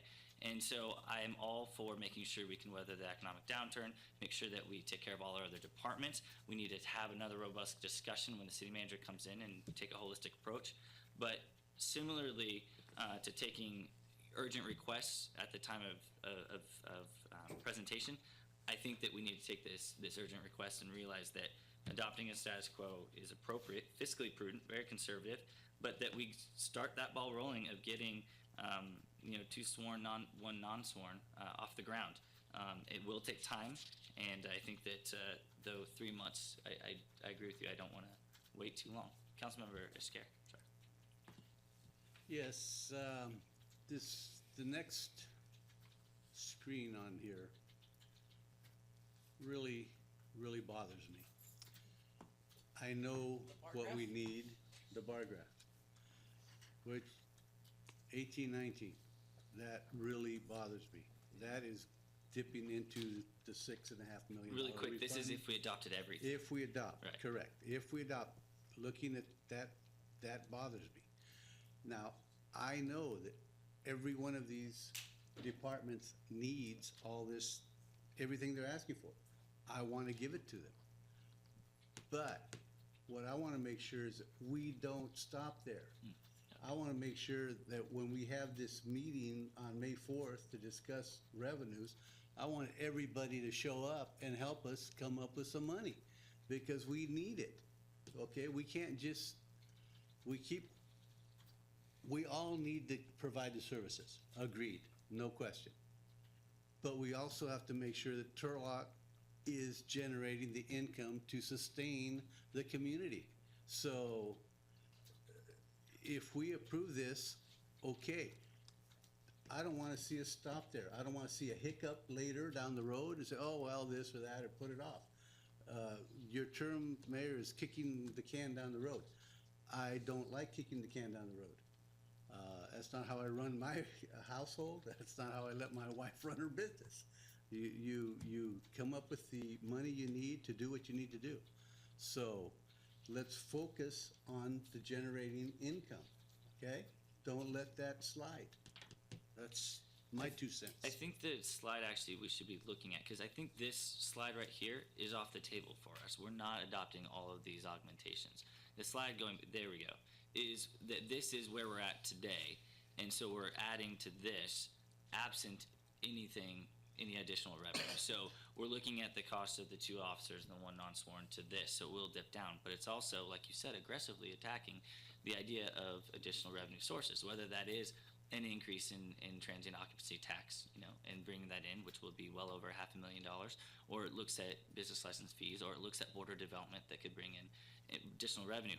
At the same time, I think with public safety, we've heard it time and time again, that they are fatigued, they are stretched thin. And I think that we need to get that started now, and I think that's a worthy investment of this bar graph, of these reserves. And while these are reserves, they're also meant to be invested and reinvested into our communities and our departments, so that we're not having,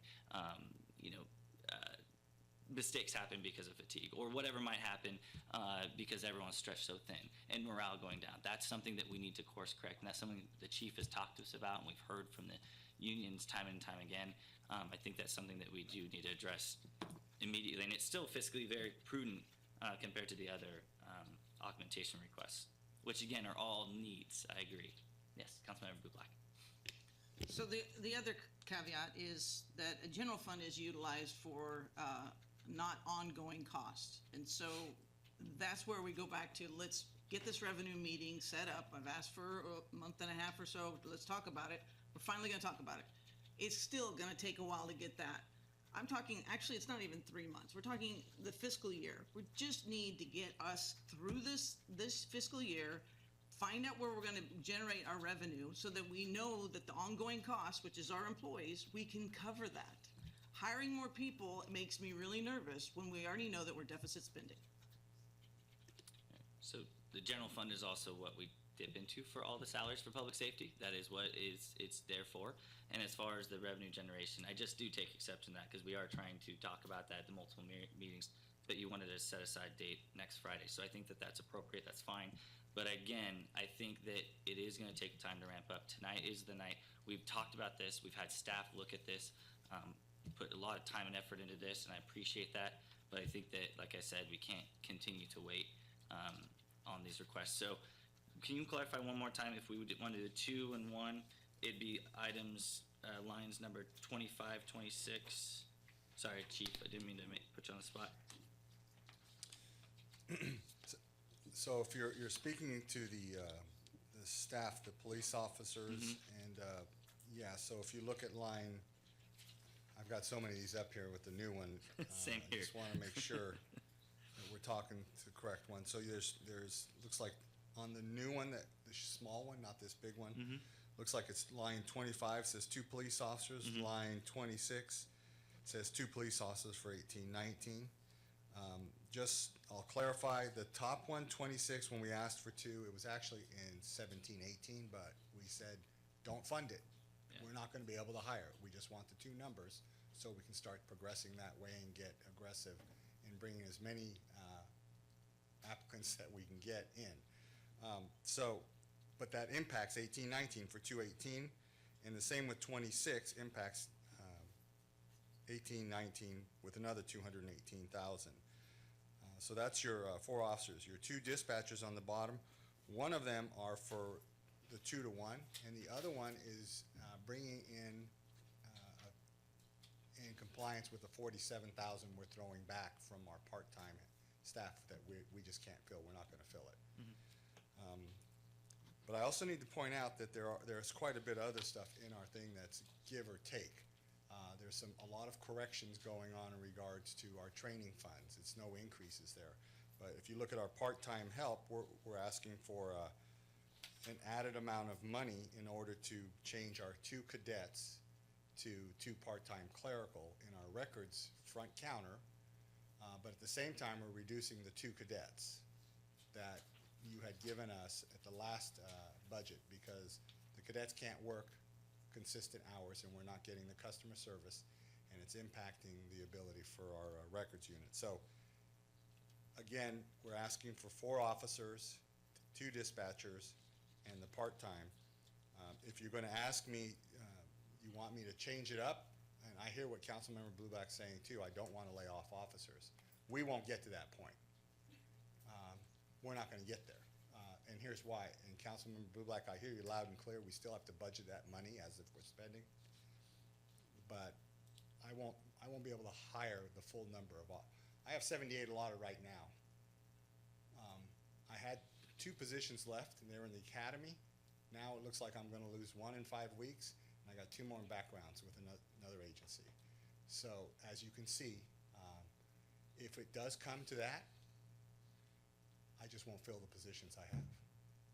But I'm asking to send a clear message to my staff and the public that we're moving forward with the police officers. But I understand Councilmember Blueback wholeheartedly. And no hit on my brothers and, well, there's no sisters in fire yet. You guys need to work on that. My brother, fire department personnel, I wish we were in their position where we say we're hiring 3 and I got 3. I wish we were. God bless them. I don't want to go into a burning building. I'll go down that dark alley, but I don't want to go into it. So God bless them. But the bottom line is for law enforcement, we're in a whole different world. Whole different world. So if you want me to take a look at this and reprioritize this, I'm going to ask that if you're going to fund 17-18 and suspend 18-19, then I'm going to ask that you allow me to move my 17-18 monies back in. Because that's the only way that 17-18 is actually going to be at a 1 point whatever, I forgot the number, deficit spending is because the police department sucked up $600,000 and gave it back in.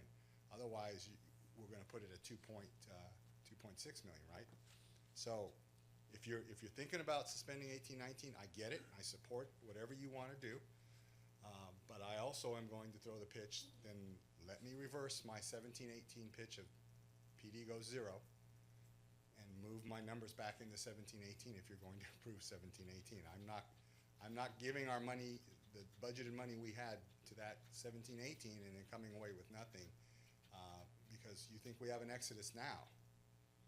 Tomorrow will be a nightmare for me, and I can't do that. So I'm just being very frank with council, because I'm hearing a couple of messages up here, so I'm a little worried. I don't think that's what we're saying at all. Okay. I'm trying to figure out how we build, I don't know, Councilmember DeHart, but we're trying to get us on the route to your 90 plan, and we're trying to do it as quick as possible, and that's Okay. kind of what we're getting at. So what is it, which line items do you So, need? we went through and listed all our priority ones. The priority 2s you can toss. The priority ones for staffing, the part-time general help between line 12 and 13, those go hand in hand with each other, and they address a problem at our front counter that gives us consistency. And I appreciate that, and I think that, I don't know, again, I don't want to speak for Councilmember DeHart. I think what we're focusing on is officer-specific, Okay. not negating and not downplaying the need for the cadets or the part-time help, but we're just Got it. trying to go bare minimum now, because we will be revisiting this in a couple months with the new city manager, but what could we do now with the officers? Is it line 25 and 26 that you would need in line 27? 25, 26, and 27. And is there corresponding equipment that needs, is that line 30? Your corresponding equipment we spoke about was, let me look at this sheet, you're looking at line 30. Okay. And then on the general fund, non-general fund reserve, you're looking at the 102. Okay, and that's something we'll take up at the next. That's the next meeting. So I don't know if that Councilmember DeHart fit with your vision. Yes, Mayor, all I'm trying to say is that I believe that there is a path. I believe that there's a path here where we can withdraw to a reinforced position if we have to, in terms of a status quo budget, with the major exception of a concerted effort, a unified effort to finally overcome inertia. We have got to figure that out. We have got to make steps, and we may even have to revisit it when the new city manager comes. Yes. Because he may say, oh, no, we need 2 more than that. Hello? So, all I'm trying to do is get us past the point of saying no, and on a path to saying, I understand the no is appropriate, but we also need to make the special consideration because it's critical to the future of our staffing in response to our public. That's all I'm saying. Councilmember Descare, or Bublak, or any last? Sure. Yes. So one more time, we're deficit spending and we haven't gone into negotiations. Our employees are my first and primary concern. Those that are working for us and providing the amazing service to our citizens come first and foremost.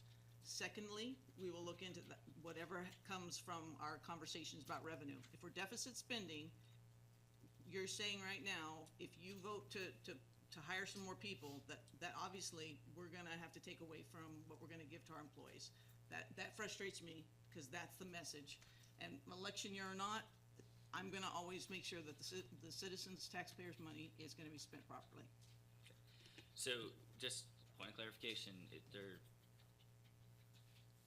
hiring on 2 new officers does not make it mutually exclusive to bringing about increased, aggressive, attractive salaries for our folks, whether they're in police department or not. We're all well aware, as a council, of the $200,000 figure of what 1% would mean across the board. We're well aware of what it means for just the police department. We're well aware of all of those numbers. We're actively in negotiations. I'd like to get those done. That's not this discussion. I think, though, the staffing levels, which is what we've heard the like I said, the fatigue argument there. This is absolutely not an election year decision. This is the right decision for the city of Turlock and for the current taxpayers that are investing in this money and money into the reserves. And so I think it's the right thing to do. Councilmember Scared. I just want to pick up, you both mentioned the election year, and I don't think anything should be done because of the election year. I think we need to do things that need to be done because they need to be done. And so, I'd rather not even hear anything about elections for anybody at any time. Let's just discuss what we need to do and move forward. So I'll entertain motions from whoever. From what I heard was there's the status quo budget, except for lines 25, 26, 27, and 30 in the general fund. Is that correct? And Mayor, I think that I would seriously entertain a motion after extending a very sincere gratitude for Kelly and all of her efforts with respect to developing. You want something else? Yeah. Wait a minute. I'm hungry, and how about, no, just joking. Pizza, right? Okay. Don't forget that the communication system installment, that we're bound to, and the contractual obligations in these documents. Okay. That's included, though, here already. They're in here, and we did them, I think everyone did contractual as one, because they're contractual. If we don't do it, we don't get the service, or we void the contract. And as far as the radio goes, we've already ordered everything, so if you don't do it, it'll all go back, but we'll also be billed for I didn't get all the way through it, but we'll face consequences. Yeah, I believe the contractual obligations are considered, yeah. So once again, I'd like to thank Kelly for your fine work on this. Once again, it's not a rejection of it, it's an embracement of it. But I think that now to follow through, in response to your fine work, I'd like to make a motion, Mayor, that we accept a status quo budget with the exception of lines 26, 27, 25. 25, 26, 27, and numero 30, I believe. And that takes care of our contractual obligations, and then also. Oh, those were just the for new personnel. Am I incorrect? 25 is 2 new officers, 26 is 2 new officers, 27 is 2 dispatchers, 28 is contract services. Negative. Item 30. 30, sorry. That is the equipment we talked about for the new 4 officers. Correct. So that there are, if we look through the ones that are identified as contractual, there will be an impact if they're not approved. No, I think that's something that needs to be approved as well, correct, Councilmember? Yeah, that's what we DeHart. Okay. That's what he meant, that's what I believe. Okay, I'm sorry. Said Okay. earlier, I'm sorry. So the contractual obligations are in there.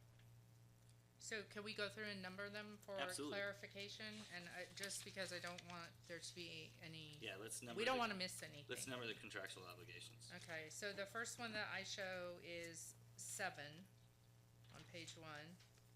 8 and 9 are all contractual.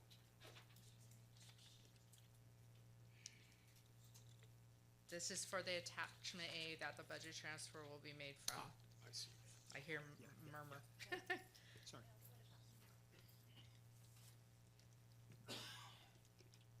Is that for contract? Okay, sorry. Number 3 is the purpose is mislabeled. It says other, but, it actually it changes reduces the budget, so hey, we want that one. Yeah, I just took from 1819 and Yeah. transferred it into 1718. So 3 is given back 2,000. On the page 2, contractual alarm monitoring, number 14. Air and heat maintenance, number 15. Number 16 is the building maintenance repairs, which is contractual. Generator repair and maintenance agreement is 17. 18 is pest control, which is a contract. 19 is the contractual, the people that we use for all our new officers for all you can see there, physical shots, psychological exam, that's all. They have a contract with mini storage, number 20. Vehicle rental for special operations is 21. We said 25, 26, 27, and 30.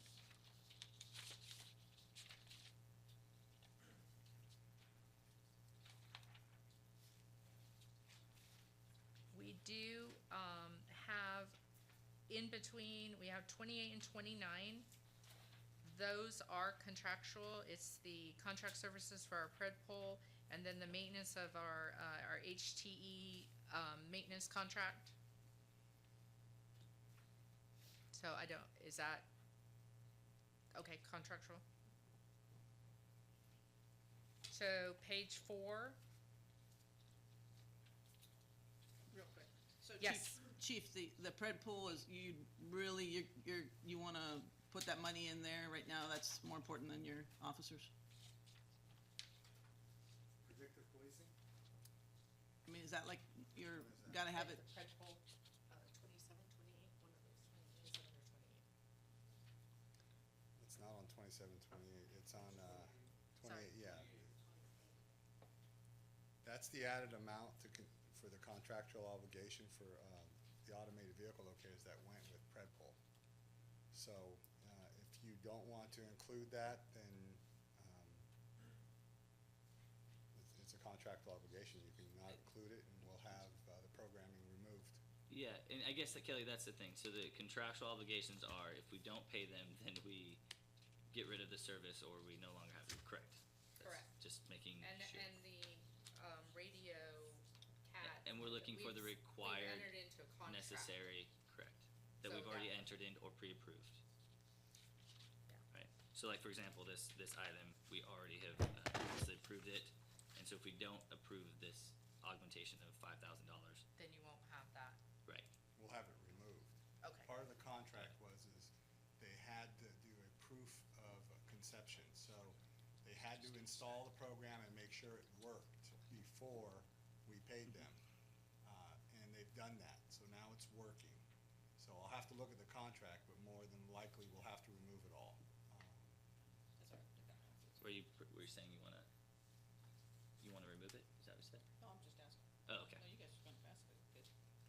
No, I think we can break these down into contractual obligations as a vote, and then we can do, That would be fair. yeah.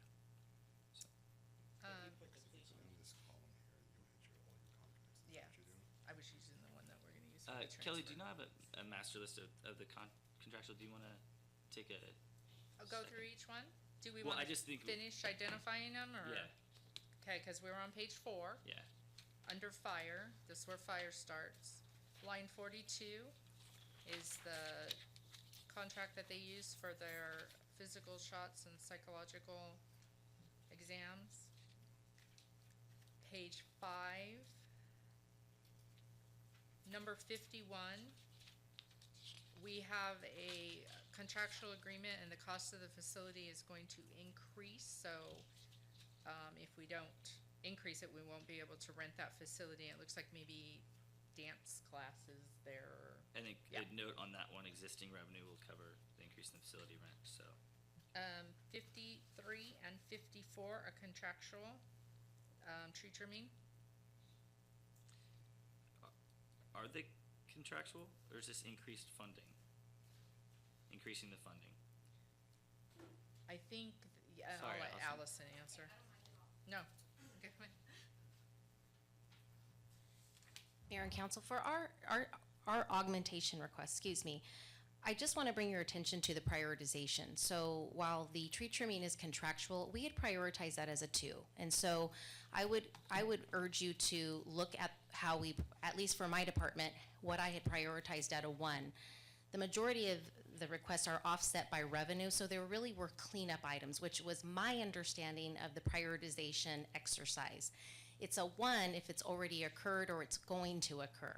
And so I would, again, ask you to look at those requests and the notes because, like in reference to the dance class, we have revenue coming in that's going to offset that. And so, when it comes to our section, I actually prioritized our tree maintenance as a number 2 because it was more of a enhancement, if you will, nothing that we're obligated to right now. So just a comment on looking at that prioritization. Yeah, I guess maybe we might have to take a quick break, Kelly, because I guess my understanding of going back through this list of contracts is that what we've already entered into or agreed to that would perhaps be increasing for some reason, that's what I was trying to bring forward, something that we really don't have a choice but to honor our obligations versus going into contracts for increased services. So if we could, we're just going to take a quick 5-minute break Certainly. and instead of doing this right here. So thank you.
take our seats.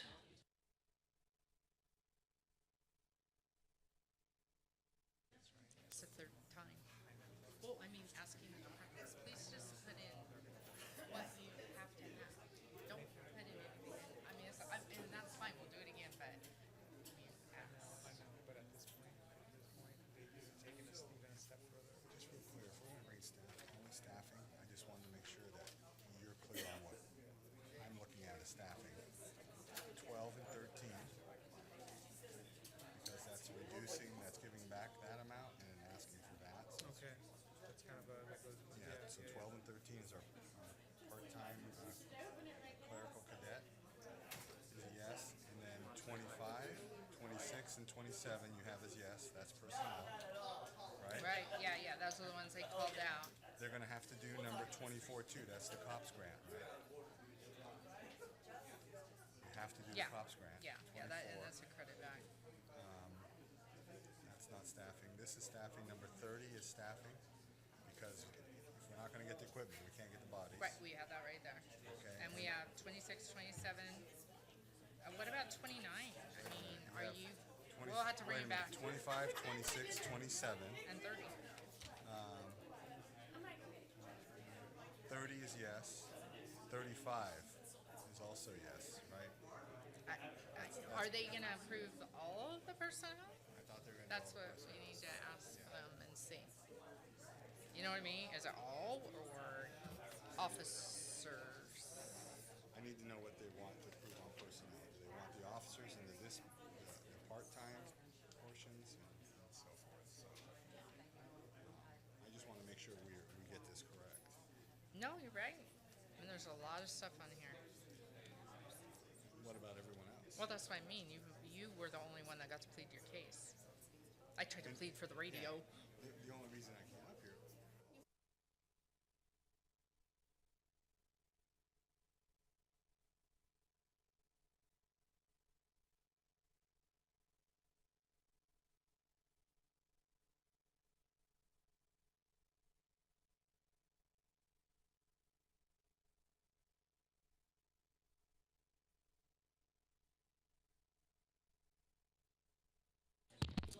All right, if everyone takes their seats.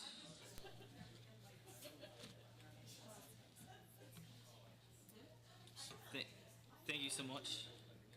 So it looks like we're going to have staff take some extra time on the contractual obligations.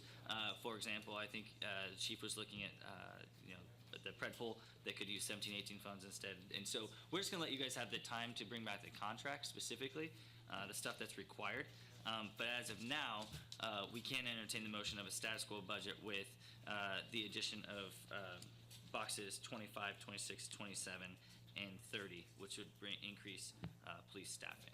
So that's something we'll entertain here, and we'll entertain the contracts at our next meeting. So is there a motion to advance that status quo with those lines? That was my motion, Mayor. All right. Do I have a second for that one? I will second that. All right. So we have a motion by Mr. Mayor, Yes. Mr. Mayor, please. I just want to make absolutely sure that, because I have not hired the cadets, I released them. So when we're talking about staffing, I was under the assumption that our part-time clerical positions and the reduction of the cadet positions were inclusive of those. If we're not, I'm going to have to release the other cadets. Which line is that? Sorry. So 12 and 13.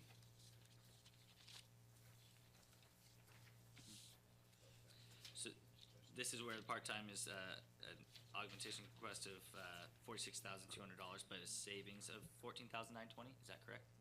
Those two? Yes, so 12 and 13, and then if you're going to do the personnel, we have to have the equipment, so line 30, and then line 35 was the animal services kennel attendant, and I get that as a no. Okay. So yeah, so we had 30 included already, so 25, 26, 27, which are the actual police officers and dispatchers, plus the equipment to equip them properly is line 30, and then you also mentioned 12 and line 13. 12 and 13. So that's an additional 30 grand when it nets out. Do you want to entertain that added 12 and 13? Yes. All right. Councilmember Scare? All right. So we'll add So again, it's 12, 13, 25, 26, 27, and 30. Clerk, we have a motion by Councilmember DeHart, seconded by Councilmember Scare. Please call the roll. Can I ask for one clarification? Yeah. Is this for fiscal year 17, 18, and 18, 19? Just, did they call it out? Correct, both. Yes. Yes, both. Thank you. Amending the City of Turlock fiscal year 2017, 2018, and 2018, 2019 general fund budget. Funding augmentation request as approved by the City Council with general fund unallocated reserves. Councilmember Esquer, Yes. Councilmember DeHart, Yes. Councilmember Bublak, No. Mayor Soisek. Yes, motion carries 3 to 1. Thank you so much. And then we'll bring back the item with contractual obligations at a later date. Correct? We can hopefully maybe even bring it back as soon as May 4th with the revenue, with a special meeting. If not, that's the goal for staff. If not, May 8. 8th. I didn't know when our next meeting was. That'd be perfect. All right. Thanks so much, Kelly Jacobs Hunter. Thank you. I am actually going to skip down to a different item. Item F, a request to appropriate an additional $17,500 to offset costs at the 2018 4th of July fireworks event at California State University Stanislaus, and authorize the city manager to allocate co-sponsorship funds in a total amount of $22,500 for the purchase of the fireworks, or direct staff not to increase the City of Turlock's co-sponsorship funding level of $5,000, resulting in the cancellation of the event. President John, you're here. Would you like to tee us off on this item? Thank you, and good evening, everyone. Thank you for inviting me. So this is a very wonderful event, as you all know. In fact, when I first started as president at Stan State, I had individuals all over campus and in the community who told me that they remember going to the fireworks even as children when it was featured on our campus in the amphitheater. And so when I started my position, former President Joe Shealy had said that he had entered into an agreement to bring back the fireworks after a period of time when there were none, especially during the budget crisis in the CSU, furloughs and layoffs that happened in 2009 and 8. So at the time that he made the announcement to bring back the fireworks, people were very gratified and very excited about that, and I was excited as well.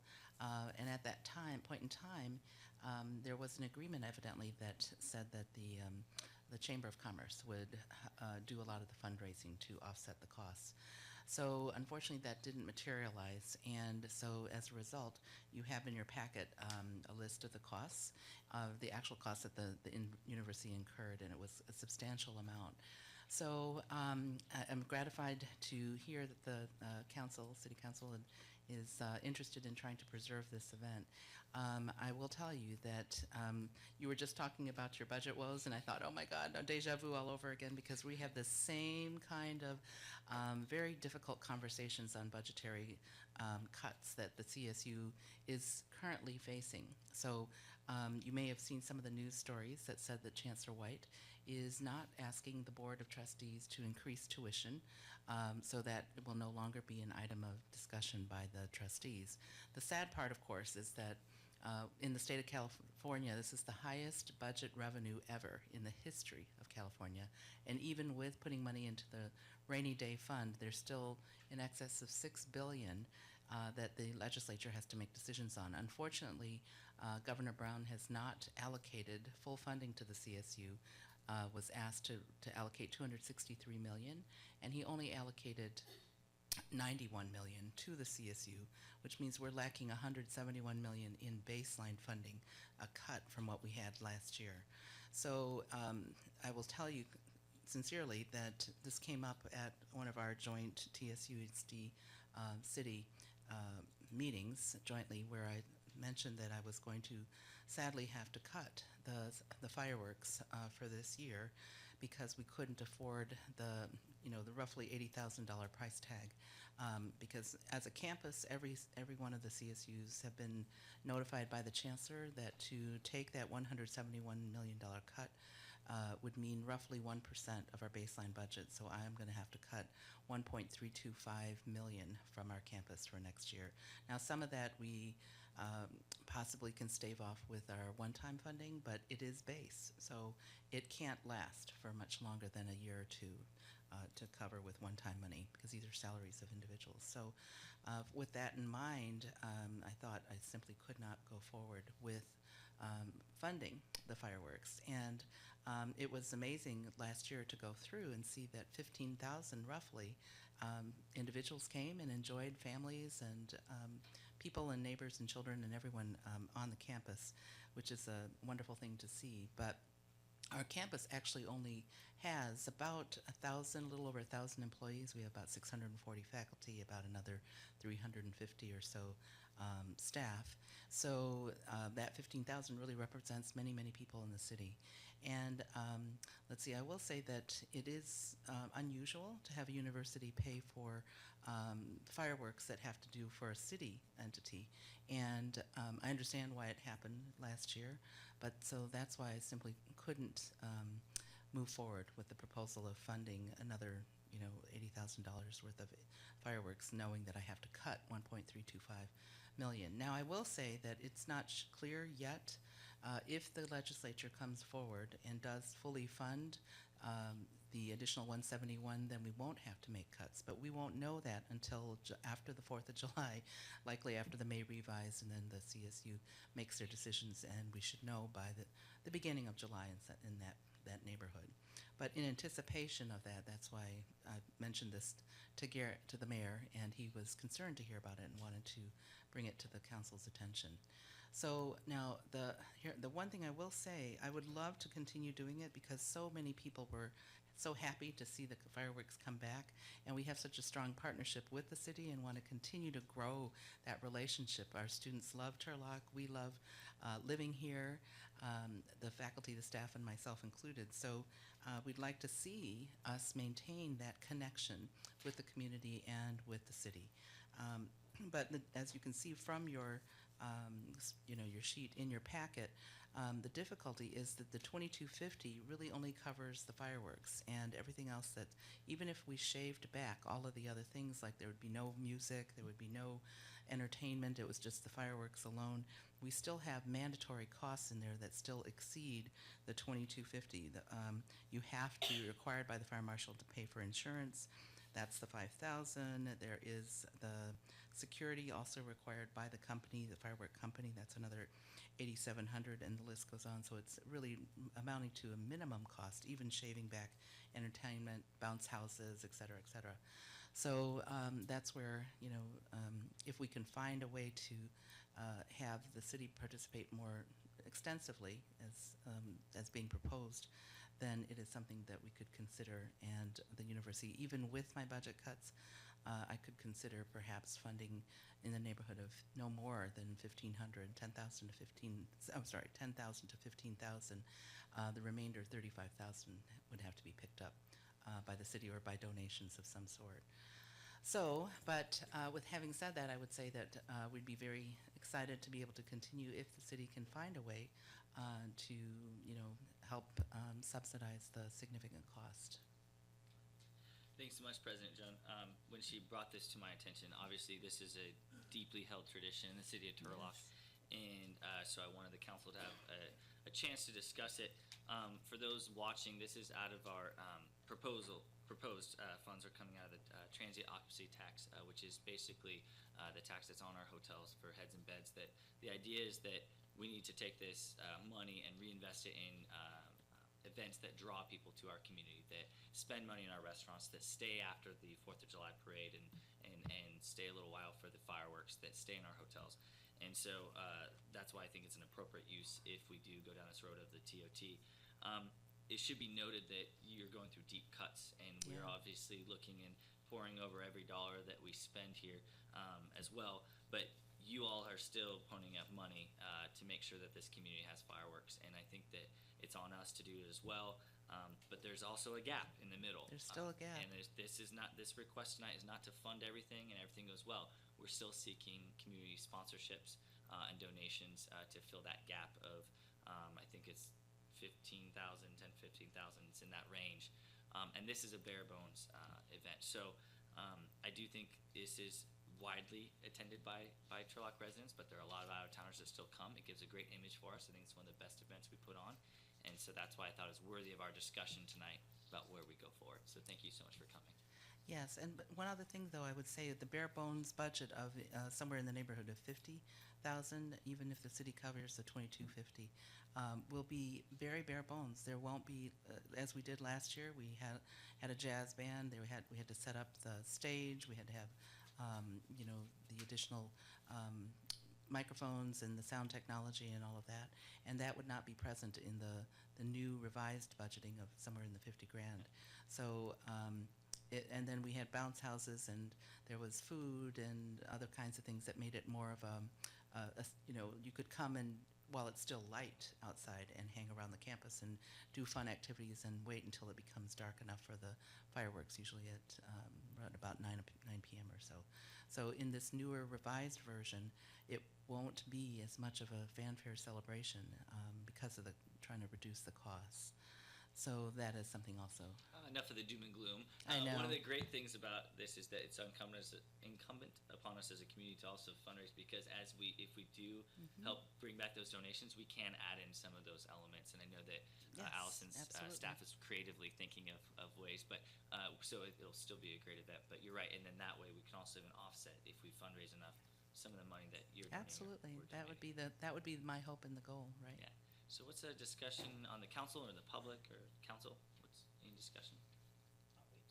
Okay. Yes, council member, Mr. Bates. Actually, protocol it's mayor-based. Presidents become presidents and mayors become mayors, and when you're no longer mayor, they will still call you mayor. So They call me a lot of things. I know. I'm just for procedure and protocol. The public does not understand how serious things are, and there's a reason for that, because they don't know, okay? We sit through these hearings, okay, the budget hearings and this hearings. It's serious, very serious. I think you should cancel the event, and I think you should make a very, very big deal about it. There has to be some pain. If things go on as usual, how can you convince the public out there? So I would say, number one, you should cancel it and really make an issue of the seriousness of it. Number two, are there collateral costs? I would ask the chief, if you bring 15,000 people into the community, does that have any impact on him? Okay, and the third thing, who's putting on this party?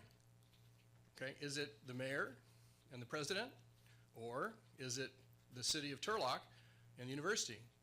And from past experience, that is a legitimate question. Thank you. So the collateral costs, to go back to that, is within the budget of the bare bones budget that we've looked at. It's public safety's there, fire, police, they're there, plus yours, I believe. I'm going off of memory, President John. And then as far as, I don't know how to address the first one, but the last one, it's absolutely a community event. And I think it's something that's been a long-held tradition for a long time, I think decades actually. Yes, it went to the fairgrounds, but it's coming back, and I think it's something that the entire community of Stanislaus State and the city of Turlock will embrace. So, yeah, additional comments or questions? Yes, Molly.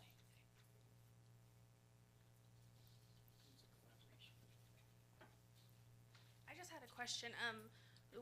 Does the chamber help at all with the event? Does anybody know? Like, I know you said that they were supposed to help. Are they helping you at all? Not at all. So- And somebody's reached out at some point? So we've reached out, and they're going to help work with us about identifying sponsors. At this time, Okay. financially, they're not going to be involved, but they will be working with us to identify individuals that might like to donate. Excuse me. Okay. And I was just going to offer too, to the president, I know a few bands that sometimes donate their time, and a couple bounce house companies that probably would just donate that for the community. So I don't know if, you want to hook up with me and I can get your card or something and we can work on that. So I just wanted to throw that out there.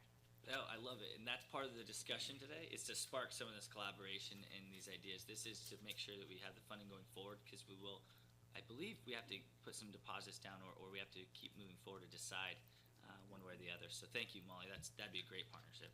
I love it. Additional, yes? Just a question, so if we say yes, and then we can't find the finance in between, then it doesn't happen? And when would we know?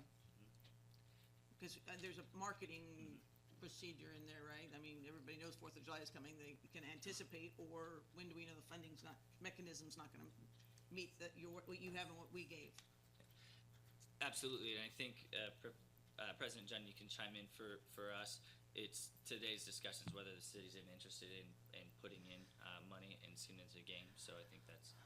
Well, if you look at your sheet, I don't know if everyone has it in your packet, but the first question was what the cost to the city. There are costs for traffic control, Turlock PD coverage and all of that. That's not in the original 50 grand. That was contributed by the city this last year. So those costs would still, yes. And so it added up to about 13,800, I think. Or maybe my eyes are not so good. It's really teeny tiny. 17? Is it 17? It's really teeny in your packet. And so those expenses are not in the 50 grand. Now there are really urgent timing issues, as Councilmember Blueblock mentions, and that is that the firm that we contracted with has wanted a deposit since the last 2 weeks. So we need to let them know whether this is going to happen or not pretty soon. And then obviously it's getting late in terms of securing additional sponsors. It is sometimes hard to get companies to donate because they're giving money to blow up in the sky, essentially, when you're using fireworks. But it does, of course, give name recognition for the company that shows that level of support for the city in celebrating a very important patriotic holiday. So timing is, critical issue, and we're already in, April beginning, right? So time is getting short. So we need to really begin to make quick decisions on this, timely decisions, obviously. Additional comments? Yes, Councilmember Scare. Has anyone considered the idea of maybe charging $2 a head? You got 15,000 people, you could bring in $30,000 right there. It's And that very hard $2 because, is pretty well, cheap. yes, but the campus is not gated, and it is a public space. I don't know, I know that I've been in other cities in Southern Cal where it would sometimes be in a park, and then you would charge by the car or something, but then people would park, on the side of the roads and walk in. So, but I think they still, for parks, they put up a fence or something, so you did have to charge to go in. And in other cities, I've seen that different restaurants would have booths to sell food, and you would charge for the food, et cetera. So there are different models in all different forms in other places as well. But just the logistics of trying to get people, to go through and pay and find change and, all of that can be daunting when you have 15,000 people trying to come into one location. The logistics are a little mind-numbing. Right. And also, let's keep in mind, so last year there were some substantial sponsorships that we have no reason to believe they wouldn't want to step up again. One was for 10,000, one was for 5,000, a couple smaller ones. So the gap could be narrowed, hopefully rather quickly after the publicity from tonight's event, or tonight's meeting, where we're publicly discussing the urgency of getting funding for this event. Yeah. Additional questions and comments from the audience on this one? Okay. Additional conversation from the council on this one? Sure. Yes. So, as much as I am a miser with money, putting it kindly. I like it. I am the only alum sitting up here, and I've been here since 1983, attending those in the off time. Do you know who paid for them in 1983? I'm serious. I'm serious because I don't know that the university. I know of no other university that pays for fireworks for a city that they're located in. I have never heard of that. I was a student, and so athletes would actually do all the cleanup. Depending on what team. So like the women's basketball would clean up, or the next time around they'd have to set up. So they augmented a lot of that by doing that. I don't know, but I don't know how stuff got paid for. As a college student, everything's free, right? See, because technically I can't use state funds because this is nothing related to the education, Right. and it's a community event. Well, call trying Dr. to Moore, President I'm John sorry? Moore. President John Moore, he would know. Oh, Yeah. I could reach out and ask if you want. Yeah, I would be curious, Certainly. just out of curiosity, because we couldn't find records of who actually paid because there were many, administrations prior. Right.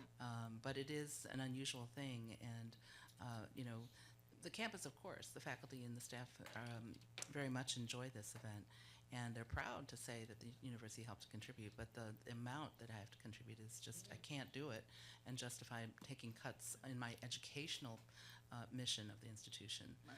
So that's why it's going to be, if it's going to happen, it has to happen from the city. But if the city doesn't have the funds, I think people will understand that as well. But it is, but it is a celebratory. It's an important event because it is very patriotic, has historical significance, and to bring more people to our campus is something that I've always wanted to embrace. And having the partnership with the city is symbolically very important as well. So it is, but it is unfortunately costly. Yeah. So, anyway, the fund that it's coming from is for marketing, and we hardly market Turlock right now. Since the demise of our partnership with the chamber, we just stopped marketing. So I think that this is a obvious way to market. People do come from all over. I remember us walking around last year, and people were telling us they came from down the mountain, other were from the Bay Area, and it was a family thing that everybody wanted to be a part of. So I would introduce option A resolution. Second. All right, any further discussion? We'll put, any other discussion? Okay, motion by Councilmember Bullock, second by Councilmember DeHart. Clerk, please call the roll. Appropriating an additional $17,500 to account number 120-10-120-47365 fireworks event from Fund 120 Tourism Unallocated Reserves to offset costs at the 2018 4th of July fireworks event held at California State University Stanislaus, CSUS, and authorizing the city manager to allocate co-sponsorship funds in the total amount of $22,500 for the purchase of the fireworks. Councilmember Esquer? No. Councilmember DeHart? Yes. Councilmember Bublak? Yes. Mayor Soisek? Yes, motion passes 3-1. Thank you so much. President Jun, yes, you had a comment. As we're kicking over trash cans. Over here. It is a logistics question, and that is that the 22.5 will only pay for the fireworks. So, at some point, working with the city, if the other funding doesn't come through, we will have to make a decision about not going through with it. Yes, And please. so, I just got a $5,000 donation. what? Yeah. So Are you that's- serious? Oh my God. Tell Dr. Richards thank you. Well, that's fantastic. And but that's then, what we're hoping to spark. Absolutely. Good job, Councilmember Bublak. So Oh. we're very confident. We'll bring this back for further discussion Okay. in each council meeting. all right. That's great. Okay, thank you. All right, thank you so much. All right, we're chipping away at it. All right.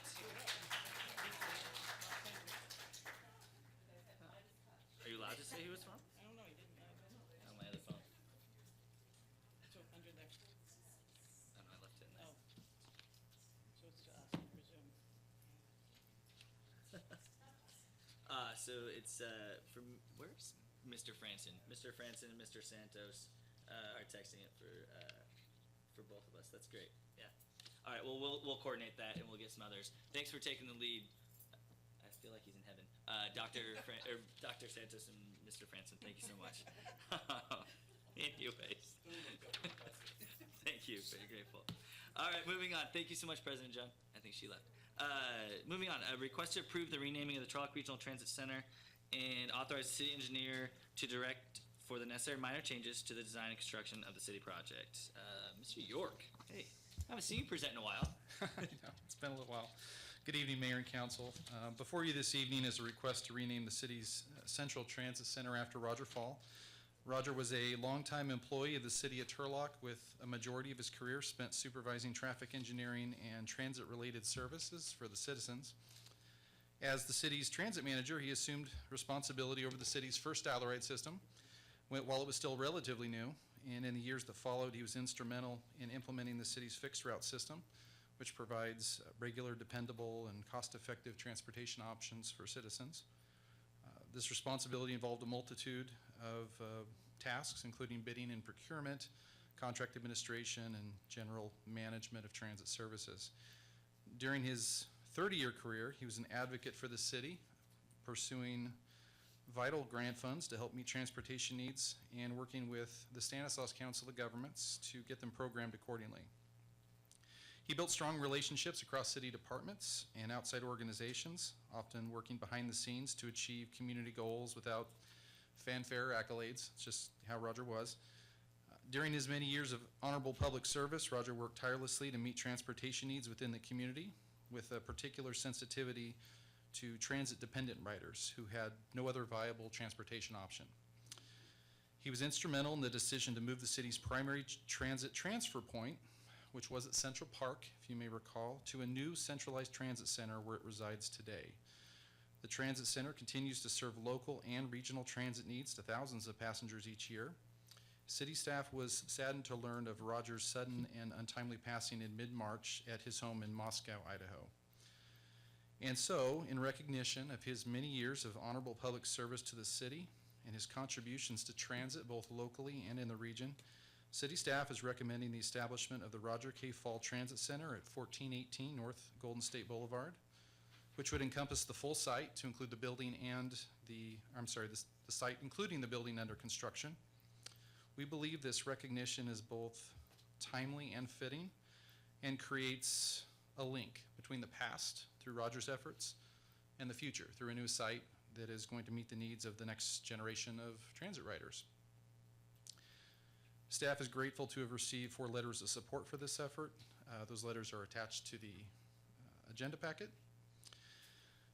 Per standard city naming and renaming policy, this item was sent to the Parks, Arts, and Recreation Commission and was unanimously approved at their regular meeting on April 11th. Should you approve this tonight, city staff will direct for minor changes to the ongoing construction on site that will basically change the applicable signs. That's what we're talking about here, is changing the lettering on the building, the monument signs that are going to be on the corners, and the dedication plaque that will be attached to the site. All the costs associated with the change will be paid with project funds already identified. These are transit monies allocated for transit purposes only. There will be no general fund dollars associated with it.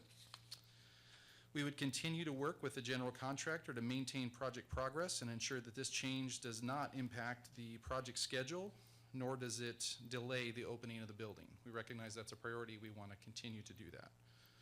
Right now, the project is on schedule, by the way, just on a related note. And then, again, in the future, this renaming would be highlighted during a future dedication ceremony that would be held on site upon substantial completion of the current project. With that, if you have any questions, I'd be happy to answer them at this time. Any questions or comments for Mr. York? Any questions or comments from the audience on this? Yeah. Pretty good. I like this presentation. Any comments before we? What's that? Yeah, we can do both together. Okay. They're really excited about this. Yes. So we do have a motion already. No comments. I think you guys put a lot of hard work into this, so appreciate it. Appreciate the process that it went through. Turlock is fairly stringent, or it's rare when we name things. And so we do it with a lot of purpose and a lot of thought. So thank you so much for putting that much thought into it. Absolutely. Yeah, he's definitely deserving of it. So we have a motion by Councilmember Scare, seconded by Councilmember DeHart for both the resolution and the motion. Approving the renaming of the Turlock Regional Transit Center at 1418 North Golden State Boulevard in Turlock, California, and establishing the Roger K. Fall Transit Center in recognition of the many years of honorable public service of former city employee Roger Fall and his many contributions to the transit in the community.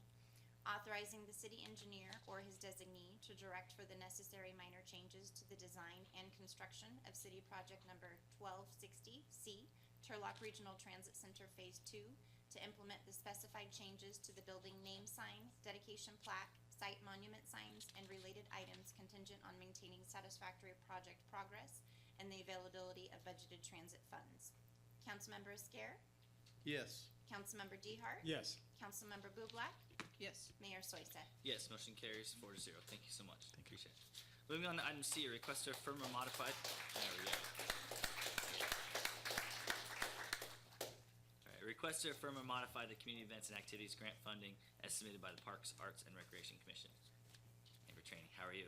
Good evening, Mayor and Council. Thanks for having me.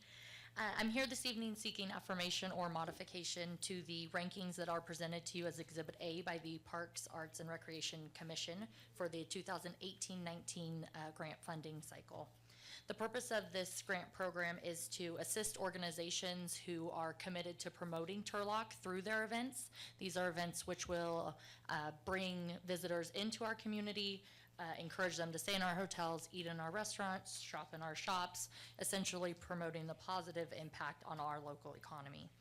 Grant funding for the Community Events and Activities Program is anticipated at $46,000 for fiscal year 2018-19. Grant funding is derived from the transient occupancy tax that hotel guests pay when they in fact stay in the hotels. For the 18-19 funding cycle, 16 organizations presented and applied for 27 separate events at the April 11th, 2018 Parks, Arts, and Recreation Commission meeting, resulting in the funding request of $97,920. The commission scored each of these events based on the information given to them in the application as well as during the presentation. As directed, staff tallied those scores from each of the commissioners and presented the cumulative average for you to review and for your consideration again in Exhibit A, and I will go through those for the community that's here with us. Assyrian Civic Club, the event is the 52nd Annual Assyrian State Convention. Requested funding, $5,000. Cumulative average, 84.666%. 38th District Agriculture Association, Stanislaus County Fair, requested funding $5,083.5%.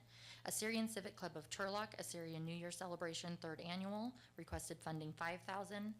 Cumulative average 82.5%. WGAS Motorsports Entertainment, Fall Nationals, $3,500 requested. Cumulative average 82.333%. Assyrian Church of the East Assyrian Festival, $5,000 requested, 82%. WGAS Motorsports Entertainment Spring Nationals, $3,500 requested, cumulative average 81.5%. MD Event Production 2019 Central Valley Brew Fest, $2,500 requested, 80.833%. Turlock Community Theater 1819 Season Headliner Show, $5,000 requested, 78.333% cumulative average. Alley Cox and Company Turlock Restaurant Week 2019, $5,000 requested, 77%. Central California Assyrian Student and Youth Associations California Assyrian Basketball Championship, requested funding is $3,420, cumulative average 76.5%. Turlock Journal Central Valley Senior Showcase 5,000 requested, 76.5%. Turlock Horsemen's Club, Turlock Junior Rodeo, 2,500 requested funding, cumulative average 75.833%. Turlock Express preseason tournament, 5,000 requested, 73.166%. 209 Magazine, 209 Cultural Festival, 5,000 requested, 72.5%. Ranch of Horror at the Fear Grounds, 5,000 requested, 72%. Turlock Express Home Game 5, 1,000 requested, cumulative average 71.833%. Turlock Express Home Game 6, 1,000 requested, 71.833%. Turlock Downtown Property Owners Association 4th of July Parade and Car Show, 5,000 requested, 71.333%. Turlock Express Home Opener, 1,000 requested, 71.333%. Turlock Express Home Game 2, 1,000 requested, 71.333%. Turlock Express Home Game 3, 1,000 requested, 71.160%. We're almost there. Turlock Express Home Game 4, 1,000 requested, 71%. Ranch of Horror ROH Christmas Extravaganza, 5,000 requested, 69.166%.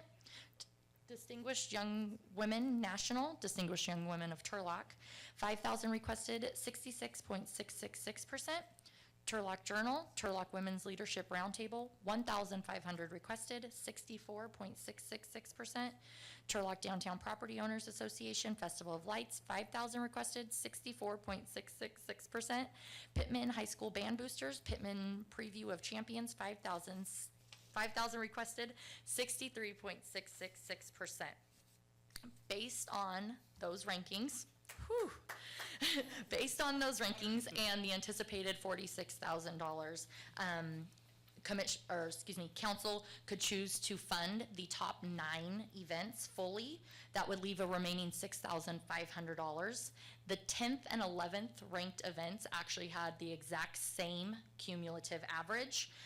Staff did the calculations, and the 10th and 11th ranked events could be granted 77.197% of what they each requested, resulting in the California Syrian Basketball Championship receiving $2,640.14, and the Turlock Journal Central Valley Senior Showcase 5 receiving $3,859.85. This will result in 1 cent remaining in that grant funding budget. So we got it really as close as we could with that. Council has the discretion to affirm or modify each or all of these events and the funds that are received, and I would be happy to answer any questions for you. Yep, Councilmember Buchlag. So, little refresher here. Mhm.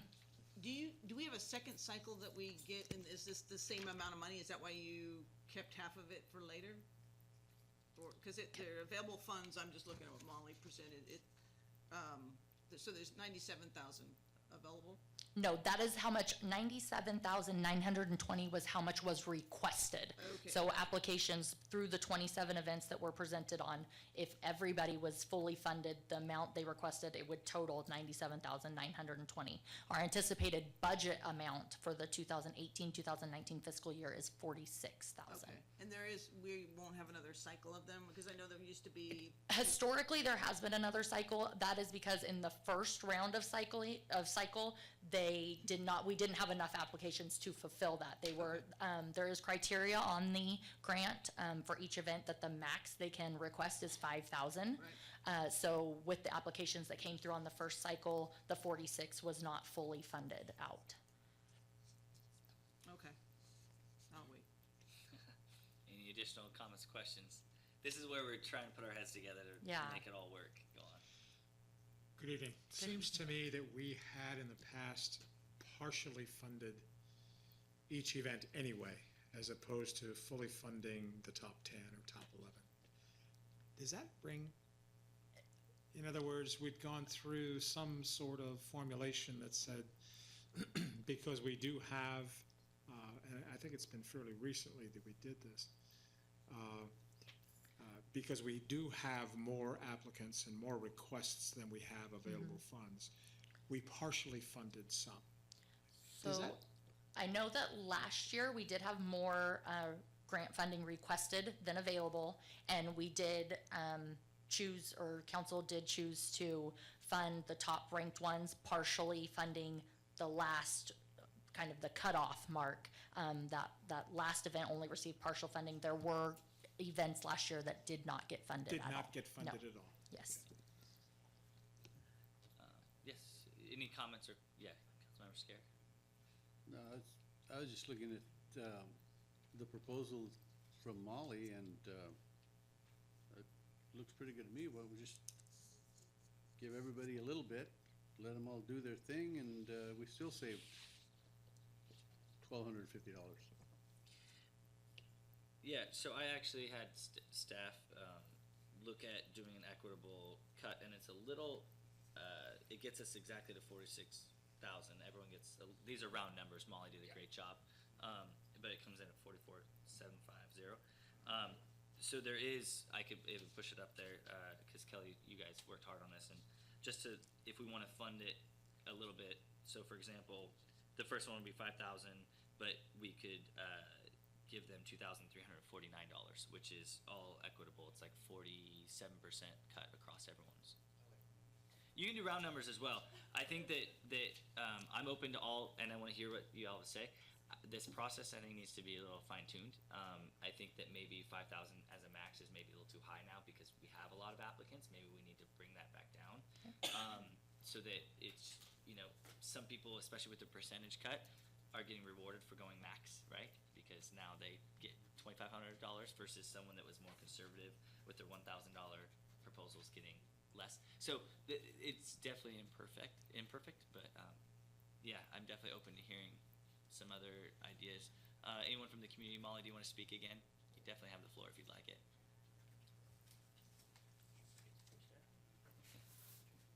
And by the way, saying this is an imperfect process that needs to be perfected does not mean anything against staff or the commission and all the hard work gone into it. It's not what I was saying at all.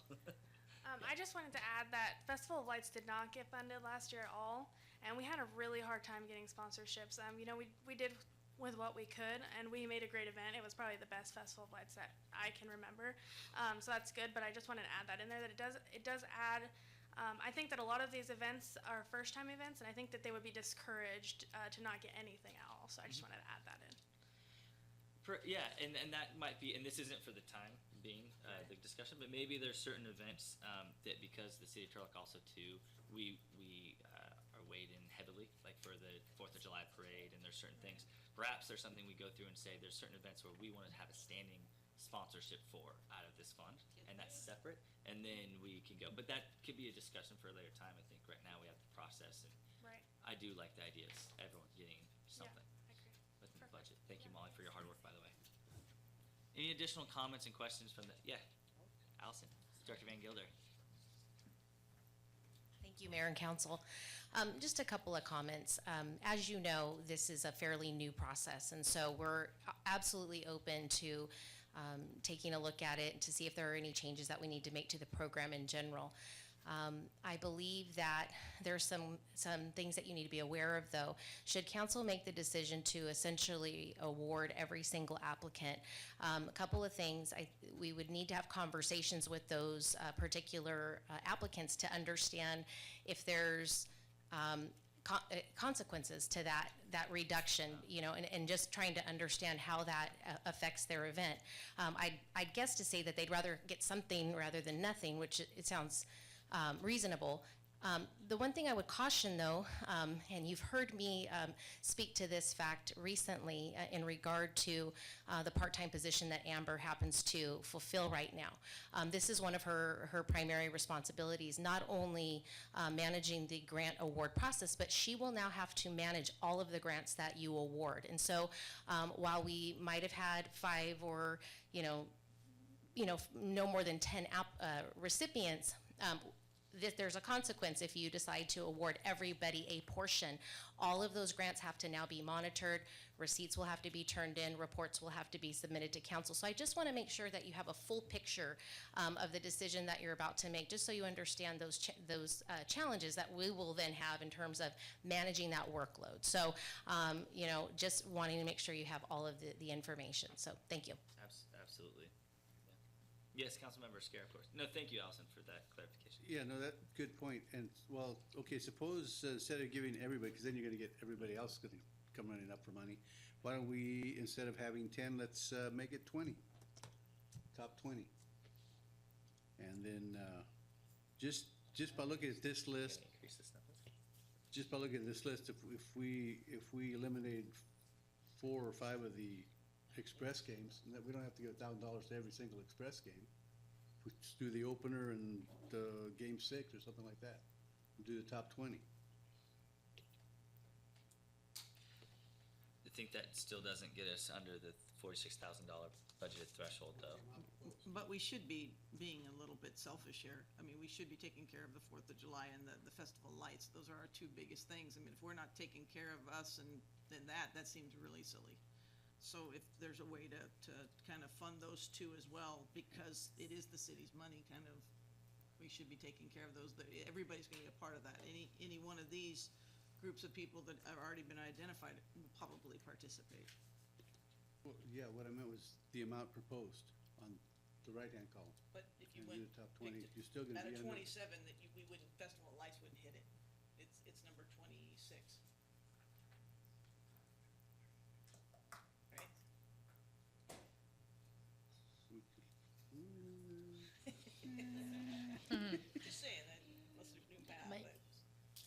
discussion? Oh, Allison's got more. Director Van Gilder. No, you're fine. Councilmember Black, I think you're onto something. So, what I would propose is, as part of your decision-making, maybe there's an opportunity. We've done this with other key events and key partners, and obviously, the downtown property owners are a key partner with the city.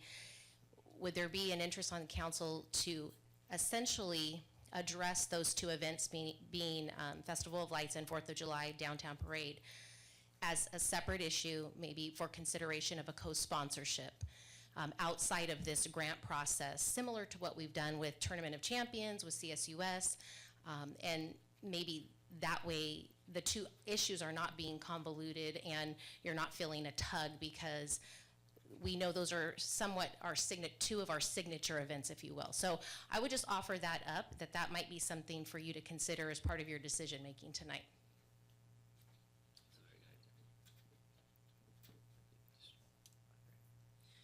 Additional comments and questions on that? What's Molly's thought? Oh yeah, sorry, there was a hand, Molly, or. Perfect. Of course.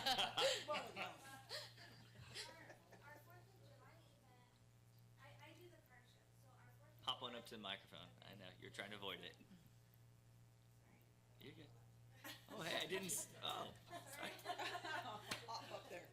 Forcing the pregnant woman to hop now, I'm sorry.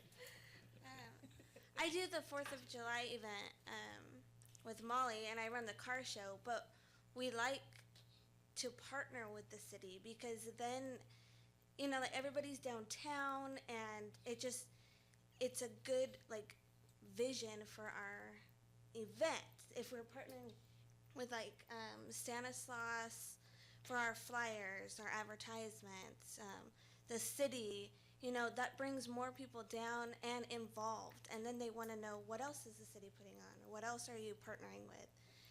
I mean, I come across that a lot with my car show guys. They always ask, oh, on my bags I put the city logo, my t-shirts, the city logo, everything. So they always ask, is it downtown? Yes. Is the city involved? Is the chamber involved? They like that part of the small community event. So it's nice to have that part of our 4th of July. It's important. I mean, we have so much fun. And the Festival of Lights that Molly puts on, the city, it's just the image, I think, that people see that the city's involved in these two events. And that's important, I think. Thank you. Any additional comments or questions from the audience? Anyone? All right, council, what are we thinking? This is historically one of the hardest decisions we make, by the way. We always get hung up on this.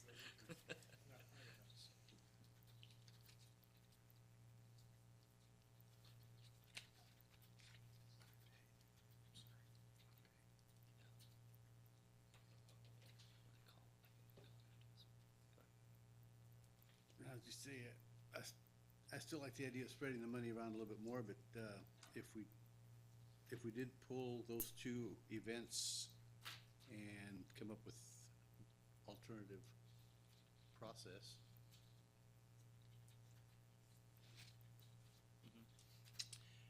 So, Okay, suppose that we just go ahead and fund the amount proposed for this one, and then work on this program for next time, so we have it all put together before we get here. Interesting concept.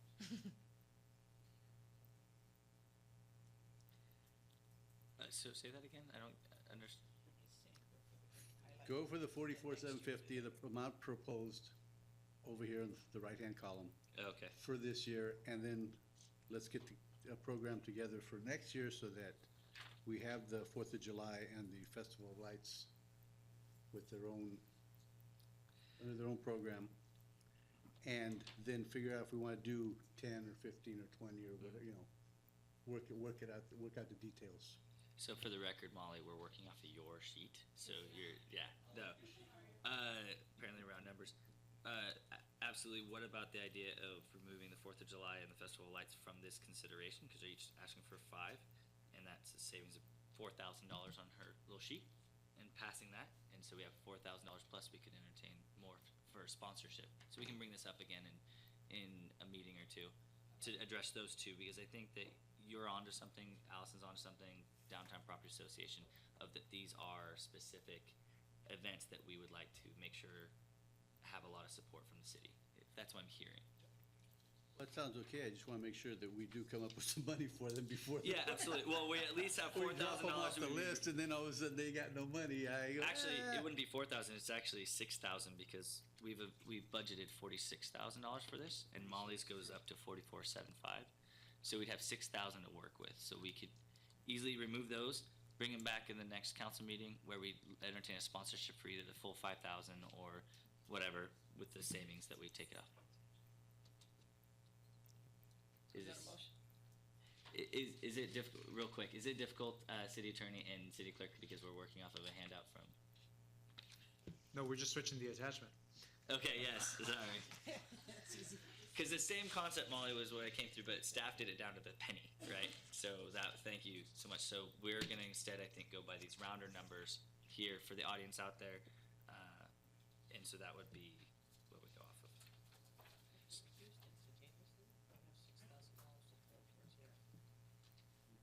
you want to just do this?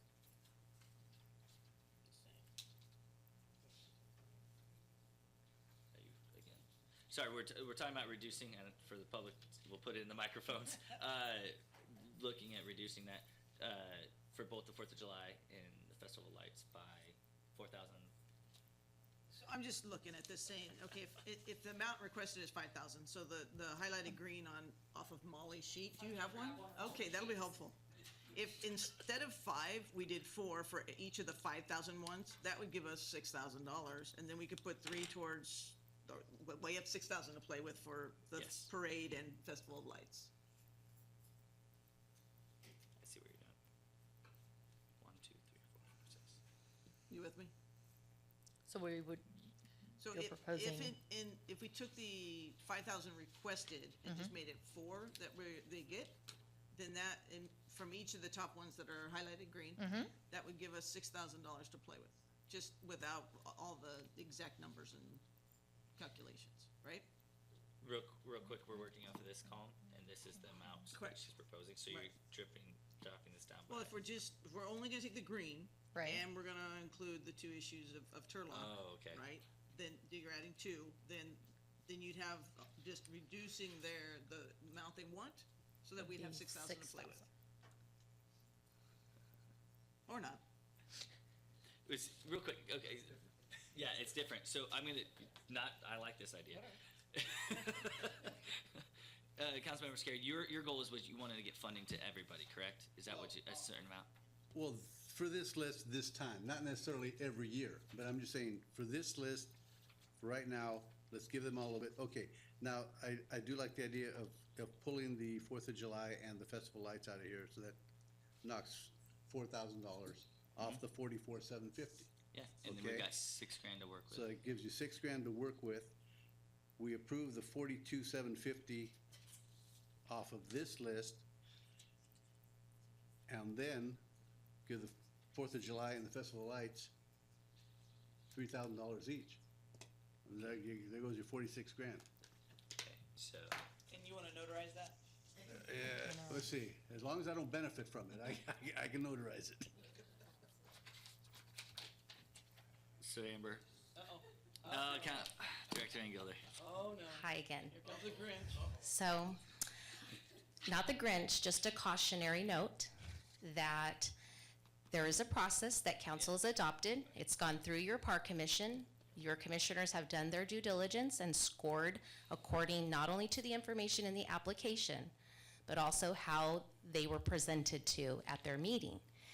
And so while I can appreciate the suggestions to try and provide some equal share to all of the various groups, I think it's important that we recognize those groups are not here to represent themselves or to weigh in or provide any feedback to you on how that impacts their ability to execute their event.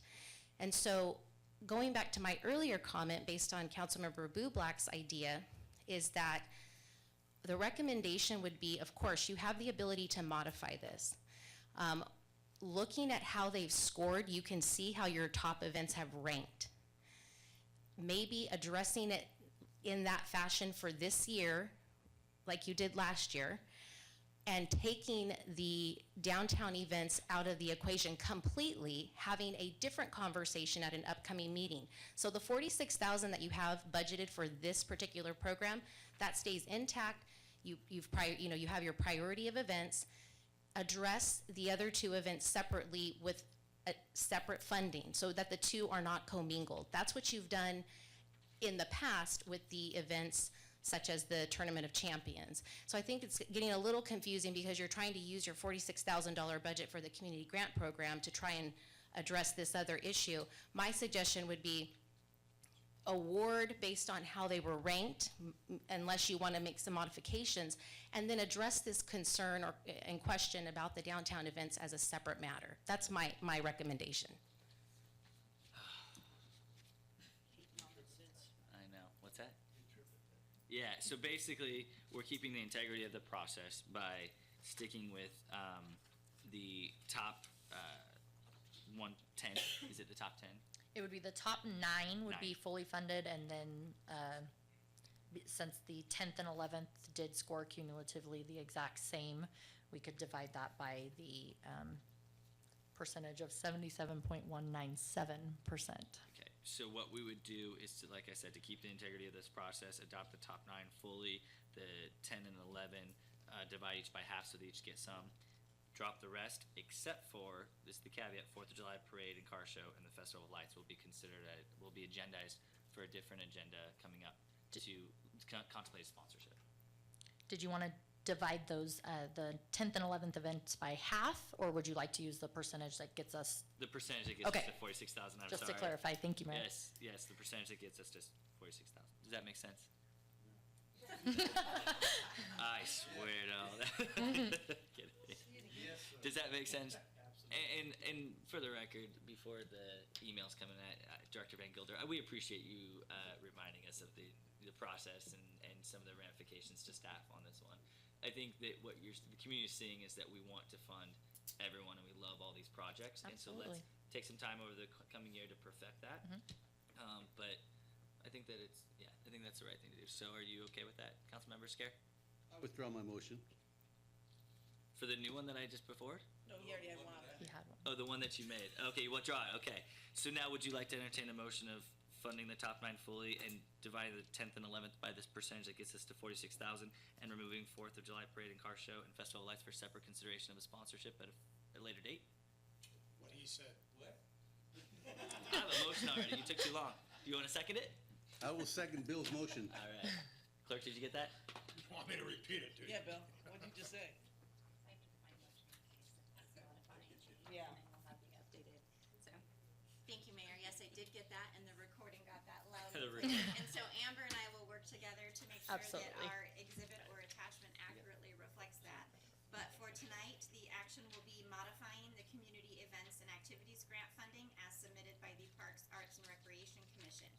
Councilmember Esquer, Yes. Councilmember DeHart. Yes. Councilmember Bublak. Yes. Mayor Soisa. Yes, motion carries 4-0. Thank you so Thank much. you so Thank you to the community and thank you for all those that applied for this. Good hard work. Yes, absolutely. Of course, yeah. SB 1. Yeah. Item D, correct? Yeah. Pardon? Yeah, item D on the road funding. Yeah, before item Yeah, D. absolutely, please. Okay. I'm just thinking about the May 4th meeting, which is great, and I wondered, I mean, I'm new at this and I'm no fundraiser, absolutely no fundraiser, but I wondered if it would be helpful and useful to invite people from the community to this special meeting on May 4th community leaders with financial experience. They might have ideas that we haven't thought of yet. So the list I came up with was random, but realtors, business leaders, former mayors, local industries. We have Gemberleys, Hilmar, and others. The CSU president, businesses, restaurant owners, the Carnegie, Chamber of Commerce, other Turlock organizations, downtown property owners, financial managers, and then I have CFOs. That'd be Chief Financial Officer. Chief Financial There it is, Officers, yeah. yes. So I thought these people may have ideas that a lot of us might never come up with, and they might give us a whole fresh perspective on ideas. Perfect. So- I think it's great, and I know that someone was scribbling away, so she was note taking. And so absolutely, we can reach out to these folks and Yeah, if they could be invited and let them know why they're being invited. Absolutely. So we have also, by the way, normally special meetings 24-hour notice requirement, but we're going to get that out as soon as possible. Correct, Jen? So we're going to make sure we do our notification for the press release and everything. Absolutely. It's been posted on the website that we are having a special meeting on May 4th. However, there is not an agendized topic, but once Councilmember Boblack and I work together on an Perfect. agenda, then that information will be included, and then we'll have that notice just as soon as possible. So we can push that out to Excellent. our listservs and Excellent. Thank you. contacts. Thank you. Great idea. Thank you. Mr. Petrano, a request to adopt a list of projects for fiscal year 2018-19 funded by SB1, the Road Repair and Accounting Act of 2017. Perfect. All right, we're here for item 8D. So we'll be adopting a list of projects for the fiscal year 18-19 funded by SB1. This is entitled SB1 is actually called the Road Repair and Accounting Act of 2017 as required by Senate Bill 1. The primary focus of the SB1 is to address basic road maintenance, rehabilitation, critical safety needs on both state highways and the local streets and road systems. One of the criteria that we have to deal with, and that's one we're dealing with tonight, is that the funding requires the cities to submit an approved project list to the California Transportation Commission annually. This year, the list is due no later than May 1st, 2018. Again, what I want to highlight here is this is a list at this point in time. There is no money going to be expended until we move further down the road. But beginning in 2017, November of 2017, the State Controller's Office deposited various portions of this funding into the newly created road maintenance and rehabilitation account. Turlock was estimated to receive $407,000 for fiscal year 17-18 and over $1.2 million for fiscal years 18-19. This project list is required to show all the anticipated projects or expenses of our SB1s for the given fiscal year. As such, the projects in fiscal year 18-19 lists include the prior year's list, as well as projects prior year's approval projects, as well as staff, material, and equipment for additional pothole, thermoplastic crews, road rehabilitation on Lander Avenue, Hawkeye Avenue, and Wayside Avenues. There is no impact to the general fund, despite SB1 supplanting rules. Has no general funds have been used on roadway improvement projects during the supplanting calculation period. This is very important, so we don't have any requirements from our general fund for this. Therefore, there will be no continued general fund roadway contribution that would be required. Ultimately, council may choose to not adopt or modify this project list. This is not recommended, as we have this May 1st deadline for the delivery of the project list to the California Transportation Commission is fast approaching. However, staff does recognize the need for community input and the creation of a future project list, and asks the council direct staff to conduct a public outreach for any modifications to this listing and the creation of next year's SB1s. It is acceptable for the council to modify this list at any time. The point here is this is a list. And upon any modification, staff will then be responsible for forwarding that current list to the state of California. So what we have here is a list that is modifiable at any particular time. And the reason we're trying to create this list today is because we need to forward that information to the state of California.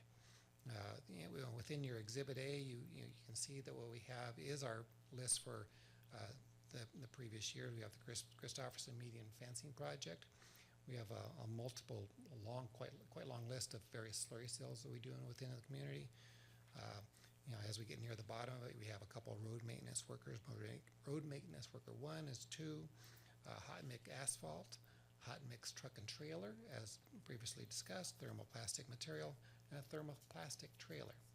And then finally, when it comes to the projects for the next fiscal year, we have a road rehabilitation project.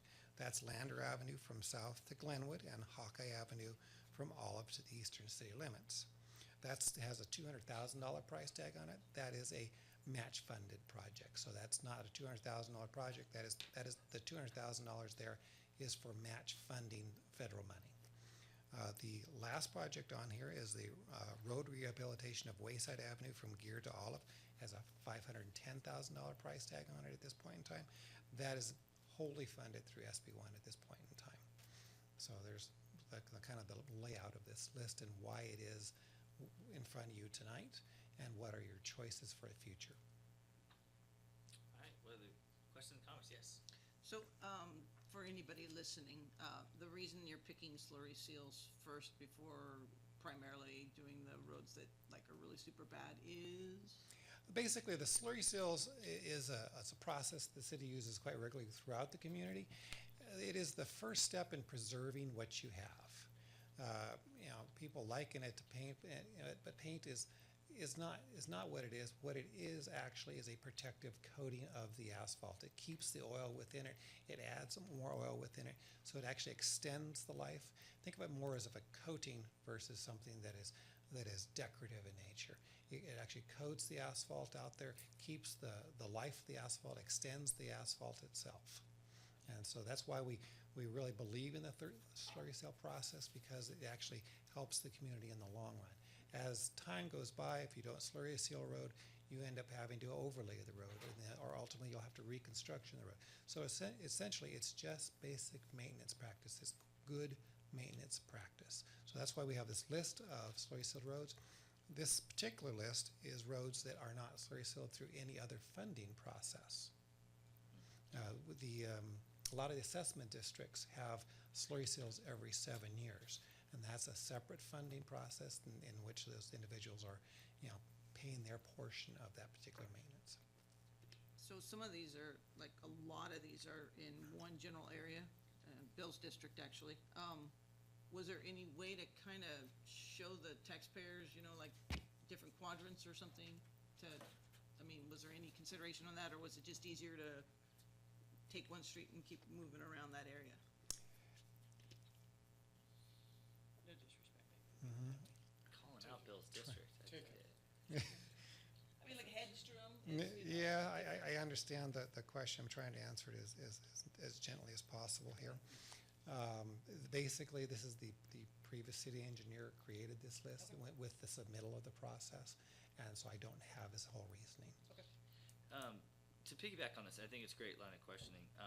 So Measure L, when we went through those roads, we did our strategy was, as adopted by council, was to come through some main roads that were used for, used high impact corridors.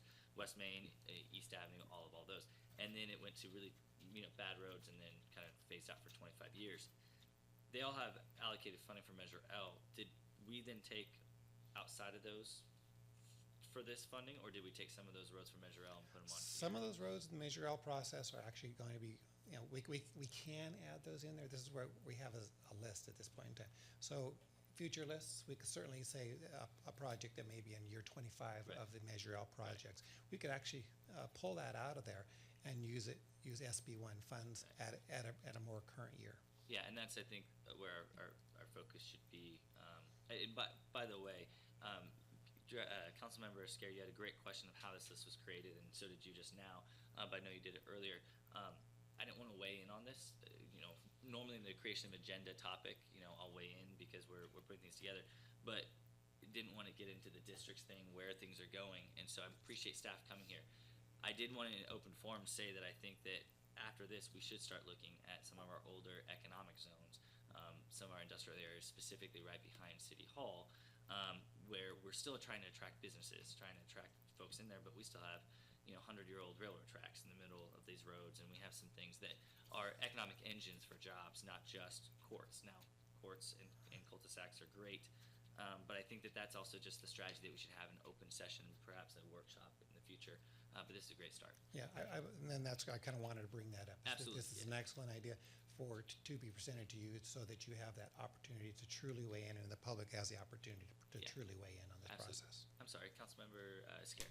Yeah, no, I was just, pretty much what you guys were talking about, because I know we discussed this previously, and I thought I was under the impression we were going to try to bring some of the items off the Measure L list that were down at the bottom, 20, 25-year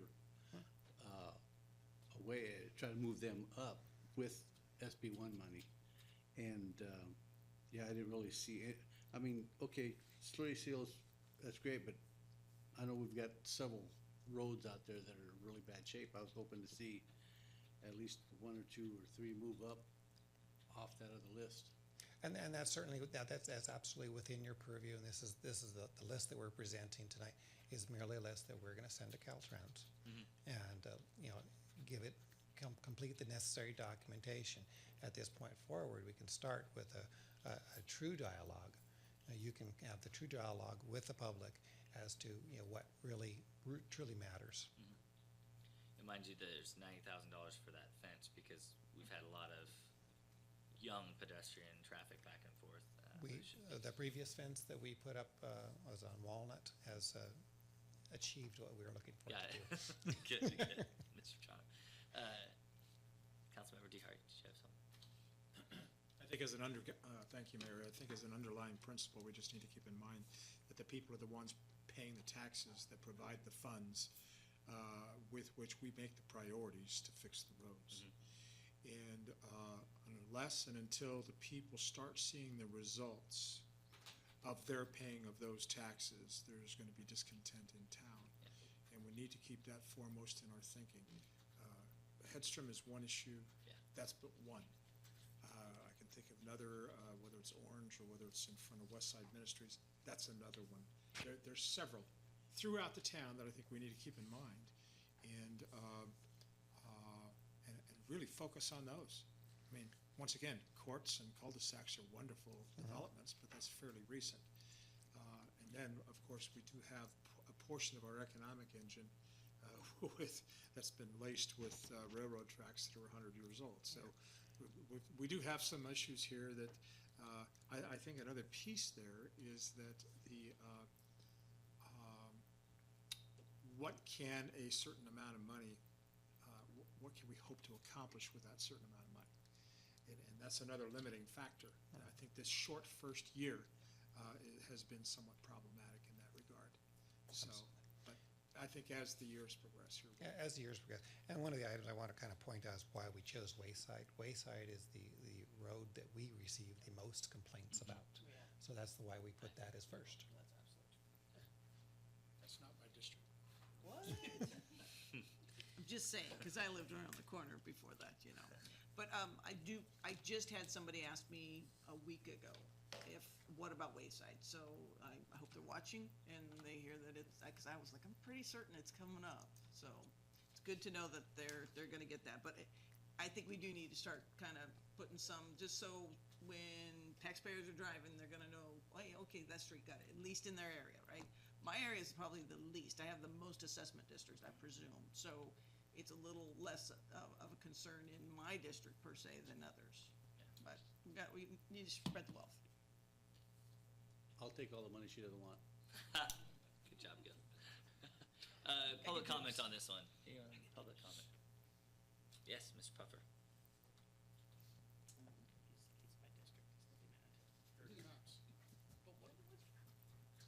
I'm sorry, I didn't catch, what exactly is going to be done with Wayside? Is it just gonna be a slurry seal, or is it reconstruction? No, it's a reconstruction. Thank you. Wayside is well beyond a slurry seal or even an overlay. There's going to be a significant portion of reconstruction that's going to go on in there. We've looked at it as possibly some overlay, but it's that question of how we can actually make it work. It may be, as we really get into the design process, is if can we overlay a portion of it? Can we overlay all of it? What materials can we back the overlay with? Will it actually work to extend our money a little further? There are different engineering processes that we'll look into. We're going to try to extend it as much as possible. If it turns into an overlay, that would be just fine. It'll complement that new lighted intersection that we've approved over at Olive and Wayside as well, which was a little while ago for pedestrian safety, other issues. Additional community comments? Bringing it back. Well, you're part of the council. You can speak whenever you want. Yeah, I just said, I just look at the Lander Avenue from south to Glenwood. Is there not county pocket in there someplace? Is there one or two county pockets in that? There's some county roads that do pop up into it, and at that point in time, we have to kind of work around that. We won't be paving the county roads, is the basic statement there. So yes, we do have to work around that, and this ties in with federal monies too. Can't we work with them instead of around them and do it all? We certainly will work with the other agencies, the county in this particular case, as to see what we can get possibly out of them to assist us in that process. Because what they are, those roads are coming up to Lander Avenue, so it's really just a matter of how far we go back with the work. Generally, we go back to the end of the curve, the end of the return. And so if we can go back that far and grind it out and make a proper transition, that would be the process that we normally would take. And looking at specifically, we've approved the funds of the last meeting and the meeting before that on some of the design for Hawkeye and some others, correct? I believe so. That's correlated, obviously? Yes. Okay, thanks. All right, so it's back to the council for consideration, and again, with the caveat that if modification need be, we do that, but we should do it in an open forum, because again, I don't want the appearance of anything, Bill's district, coming after it, all the money. Kidding. What's the pleasure of the council? Well, I'll advance the there it is. Yeah, of course you would. So do I have a second? I will second that. There it is. We have a motion by Councilmember DeHart, seconded by Councilmember Scare. Clerk, please call the roll. Adopting a list of projects for fiscal year 2018-19 funded by SB 1, the Road Repair and Accounting Act of 2017. Councilmember Esquer, Yes. Councilmember DeHart, Yes. Councilmember Bublak, Yes. Mayor Soisek. Yes, motion carries 4-0. Thank you so much. Thanks so much, Eric. Moving on to item E, a request to appropriate $240,000 for interim city attorney services. Interim city manager, Taloni.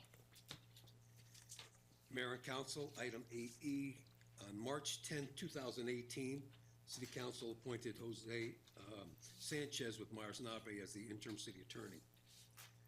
The interim appointment was effective March 15th, 2018, for a 90-day period, at which time council will evaluate the legal needs of the city. The appropriation will fund legal services from March 15, 2018 through the end of June 2018. The interim city attorney will assist the city with various matters, including day-to-day city attorney services, special projects, overseeing litigation and claims, labor and employment personnel matters, and community prosecution. Thank you so much. Are there any questions or comments from the council? Yes, Councilmember Scary.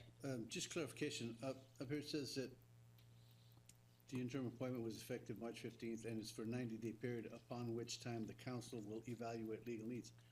Were we not supposed to start looking into other alternatives in the meantime? I don't want to wait till the end of the 90 days and then start, and that's kind of what that.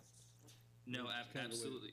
And as I mentioned earlier, as you all know, and the community knows, we've been going through the selection process with city manager, and that's been very taxing on human resources and staff.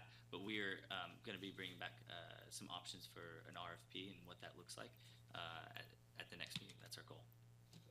Yeah. Not the special meeting, but the one after that. The other special meeting, yeah. Any additional questions from the council? All right, any questions or comments from the audience? Mr. Bates?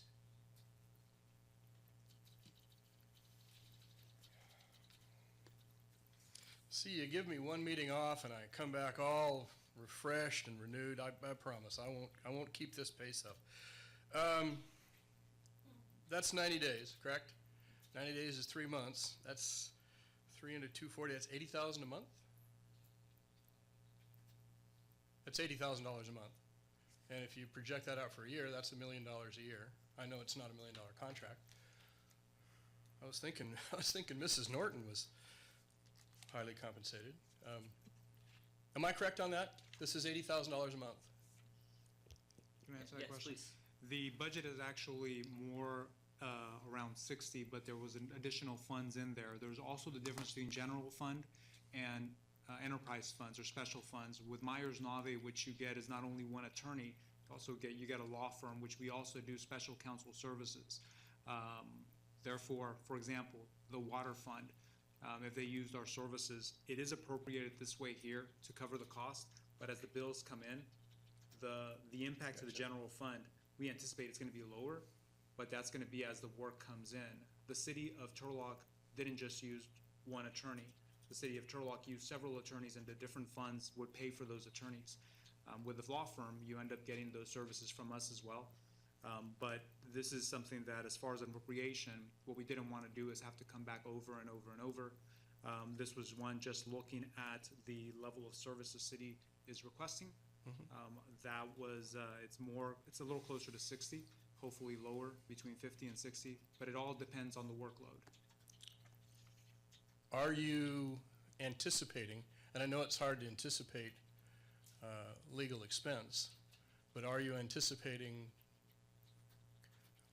when you do an annual report, you kind of have to, if you think you might have litigation, you have to disclose it. So obviously no one here can anticipate litigation, but I will ask the question, is this amount possibly anticipating litigation that might be coming forward to the city of Turlock that your firm would then have to address? No. It is anticipating what we've been doing so far. If a big lawsuit happened, the city of Turlock would end up hiring, let's say, other services anyway for that. That's difficult to anticipate. There's nothing in the horizon telling us there is a lawsuit coming at this moment. We're dealing, obviously, in closed session with some issues on potential litigation, but at this moment, nothing like that is in the budget. Okay. Indulge me just to step back for a minute. This is what I called in my business barking up a dead horse, okay? Where you mangle two metaphors. But this starts on March 15th. There were events that took place prior to March 15th, okay? We had a full-time city attorney. The full-time city attorney was doing the work of the city and was coming to the meetings. Something happened, and she was unable to continue her employment with the city, and she stopped coming to work, and she stopped attending meetings, and at some point, Myers-Nave, I assume, was contacted. I mean, you didn't just drive by and see a help wanted sign. And last time I checked, and I'm not trying to be, I'm being a little sarcastic, you guys, attorneys don't work for free. So there had to be some kind of agreement at that time for the compensation for your firm. Now, I don't have my numbers in front of me, but my guess is that there was probably a period from when Mrs. Norton was, her status was in question, because we never determined what that status was, because that was confidential. But I'm going to guess it was, 10 weeks? Would that be close? HR? 12? So there was 12 weeks when the city attorney was not participating as city attorney, and then she returned and then departed. And during that time, I would assume she was still being compensated on payroll? If she had the time, say vacation, sick leave, then Yes. yes. Okay. If she had, and I don't know, so, but I'm just telling you, yes, she would, just like any of Okay. us. Just part of a regular, again, that's a personnel issue, but for all intents and purposes. You can wrap up your comments whenever you'd like. Okay. Well, then I'll wrap it up. your firm was being compensated during that period also. The number that I have heard or has been presented was something in excess of $250,000 to $300,000. And I'm not questioning the quality, and I've enjoyed your participation, but I keep coming back to the fact that during that period of time, the city of Turlock, and I've asked it now 4 times, paid for 2 sets of legal service. And Mayor, you've told me 4 times, no, that's not the case. That's $300,000. And as we've talked about here tonight, okay, the difference in salary for a police officer, people leaving, is $25,000 a year. So let's do some quick math. That could be the gap on salary for 10 police officers. So it's not frivolous. And I just want to point that out. You know, these are serious times. And I think we should just be very conscious of fully disclosing where the city's money is going. That's it. Thank you. Any additional comments or questions? Any comments or questions from the audience? Okay, bring it back. Any comments or questions from, do you have a comment or question, or just readjusting? It is 9:40. Yes, Councilmember Blue-Black. So, no surprise, no disrespect to Mr. Sanchez. I think you've done an amazing job, but I'm not a fan of the money that we're just throwing out towards legal fees. I wasn't happy with the last $300,000. I'm not happy with this $240,000. And I assure you, listen closely, this isn't the end of it. There'll be more before we ever end up hiring somebody. So we are probably going to get close to $1 million with legal fees, and it's just unfair when we're sitting here trying to talk about public safety, talk about our employees, and it just seems like for $240,000 we could have hired 2 part-time or full-time attorneys. I appreciate what you've done. I don't want you to get the wrong impression, because I really do think you're doing an outstanding job. But this amount of money is just, this isn't how we were supposed to spend this money. I know that this isn't the end of it, and that's what's really bothering me. Yes, City Attorney Sanchez. I will just make a point to tell the council that before you just had 1 attorney. A city, your population, if you go up and down the state, with your population, rarely is it just 1 attorney. With a law firm, you don't just get 1 attorney, you get my firm. While I'm sitting at a meeting, I have an attorney working, or I have a member of the firm that's a specialist.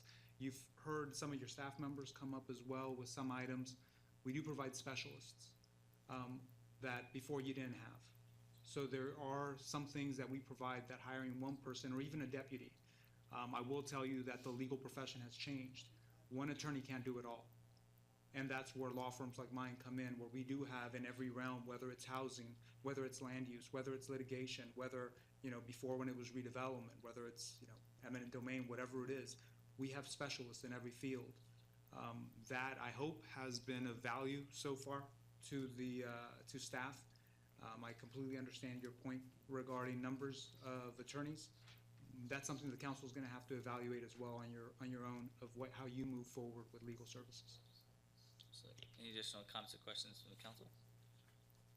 All right. Mr. Bates, did you have a final comment? Would you like me to open public comment again for you? I would appreciate that. All right, go ahead.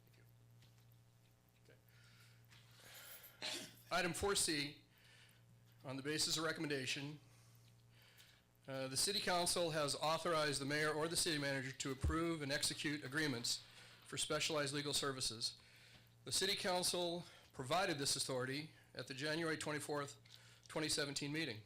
So I will ask the question, who authorized those services?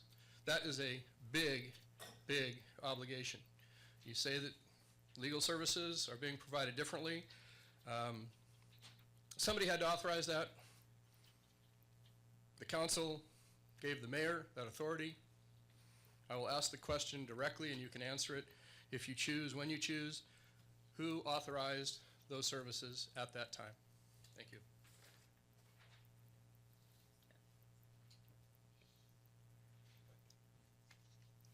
For the item before you, the city council made the appointment.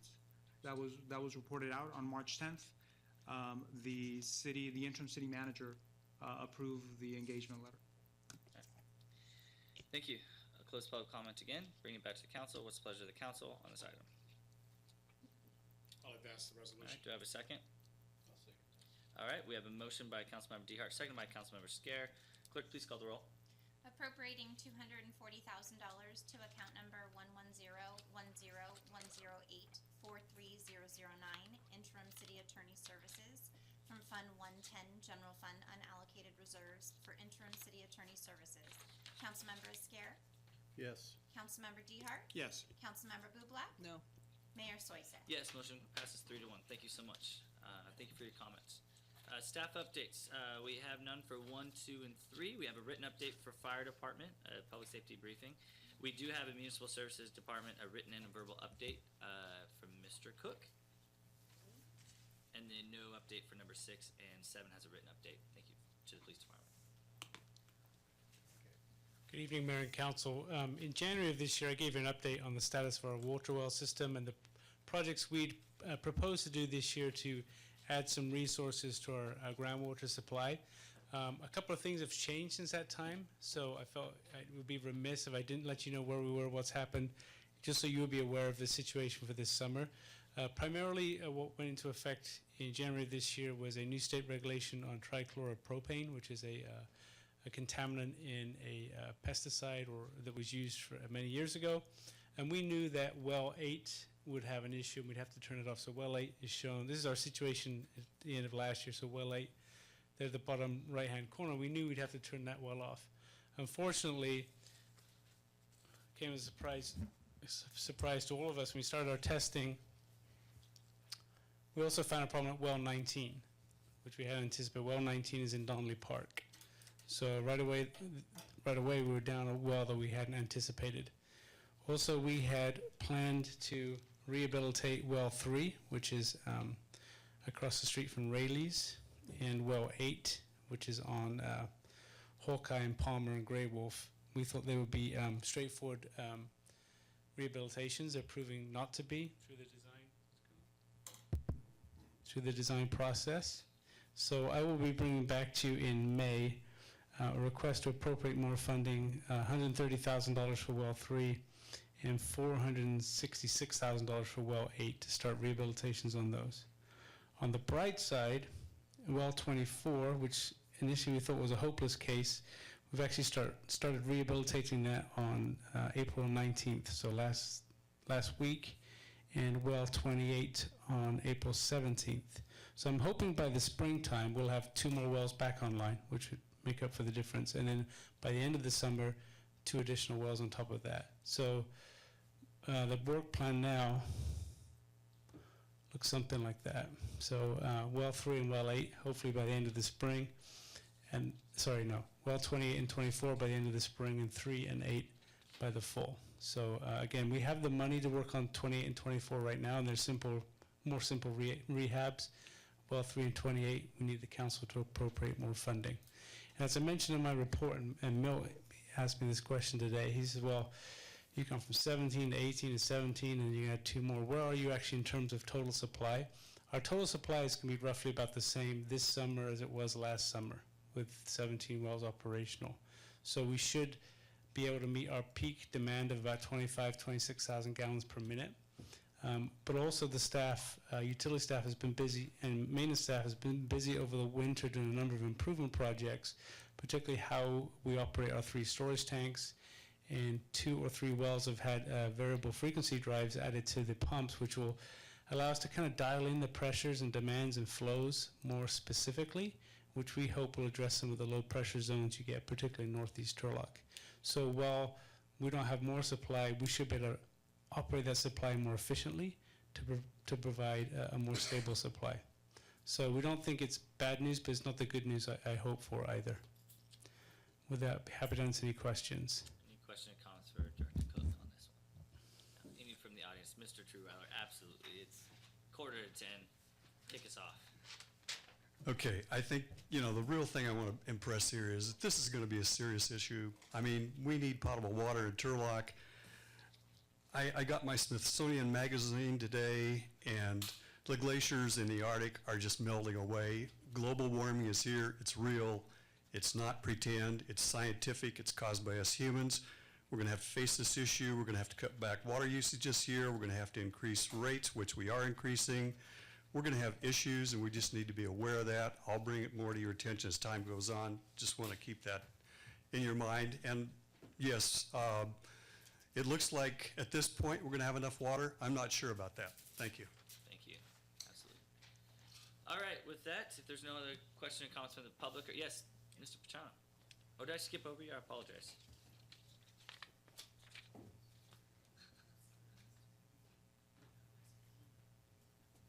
I'm sorry.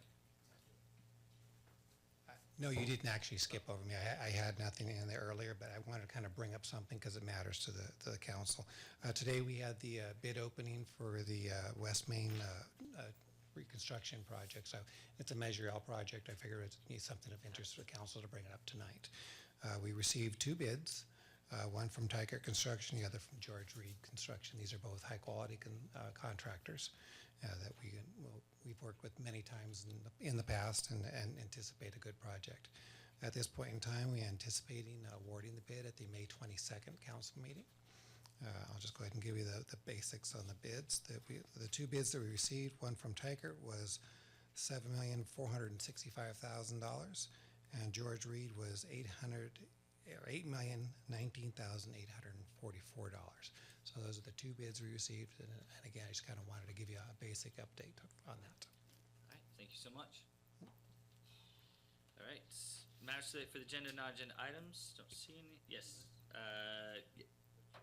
Question on that last topic? Comment,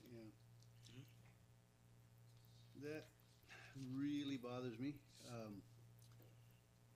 About a year ago, we did not award a bid because it went up $2 million It's up to 6. over the original bid.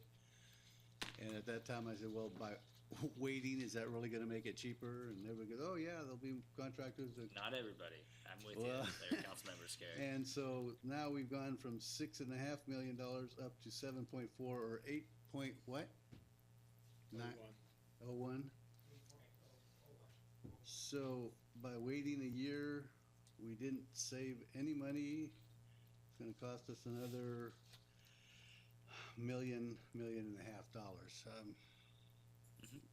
Not happy.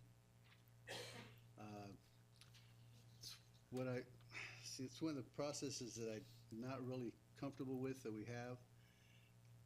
Waiting does not always make it cheaper. In fact, from experience, I've known that waiting usually makes things go up because contract labor, materials, everything goes up.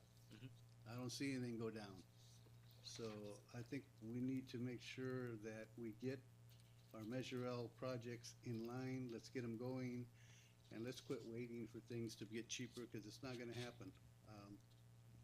Not happy with this development. I'm glad that we're finally going to get started, but really bothers me. Councilmember Scary, I think you actually make excellent comments, and we get excited about approving lists for like SB1 and Measure L, but that just means other communities around us are also doing the same thing, and there's only so many construction folks that actually have the capabilities of doing these, and like you said, it's just going to go up.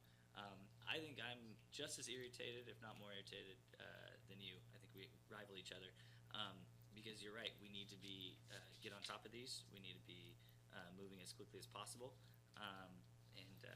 yeah, it's frustrating. I'm glad we're going to get that road fixed, but very frustrating. Appreciate it.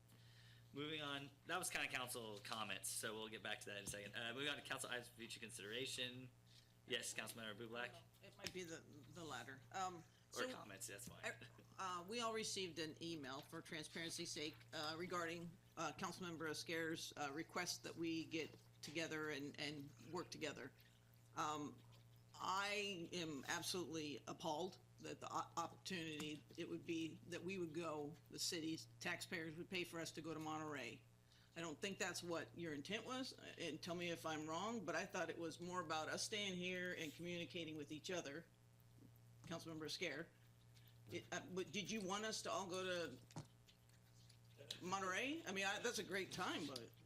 No, I think there's some confusion. I received the same email you did, that this League of Cities was having their meeting in Monterey, and that there would be topics there that may help us. But Right. that was So- not my suggestion. So I think as the public, for full disclosure, every year we budget about $4,500 per council member for travel expenses. League of City, you're chair of a couple of committees, Councilmember DeHart, I believe. There's new orientations. There's U.S. Conference of Mayors. The mayor has a larger budget. So the idea was that's another tool in our tool chest. If we wanted to increase communication with professionals that wanted to do that, we could use part of our budget that is sitting there.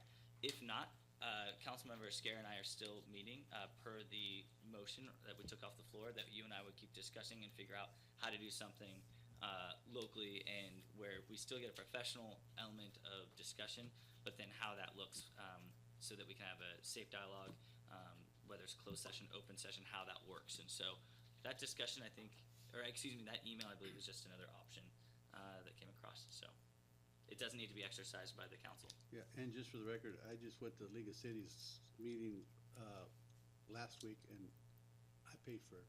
It did cost the city a dime.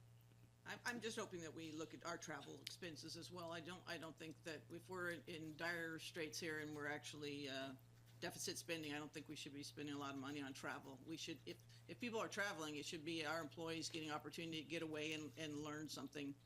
We're supposed to be training them. Okay. Any additional comments or questions? All right, moving on. City Attorney, what do we have? Closed session. Closed session, Mayor, we have a few items. Conference with labor negotiators pursuant to Government Code 54957.6A. That's with your employee organizations and unrepresented employees. You also have public employee appointments pursuant to Government Code 54957B1, title City Manager, and conference with labor negotiators, Government Code 54957.6A, with the unrepresented employee City Manager. All right, I'm sorry, I skipped over Councilmember DeHart for council comments. Yeah, I thought we were trying to agendize something, Mayor. Sorry about that. I came back from the League of California Cities Community Services Policy Committee, which I chair this year.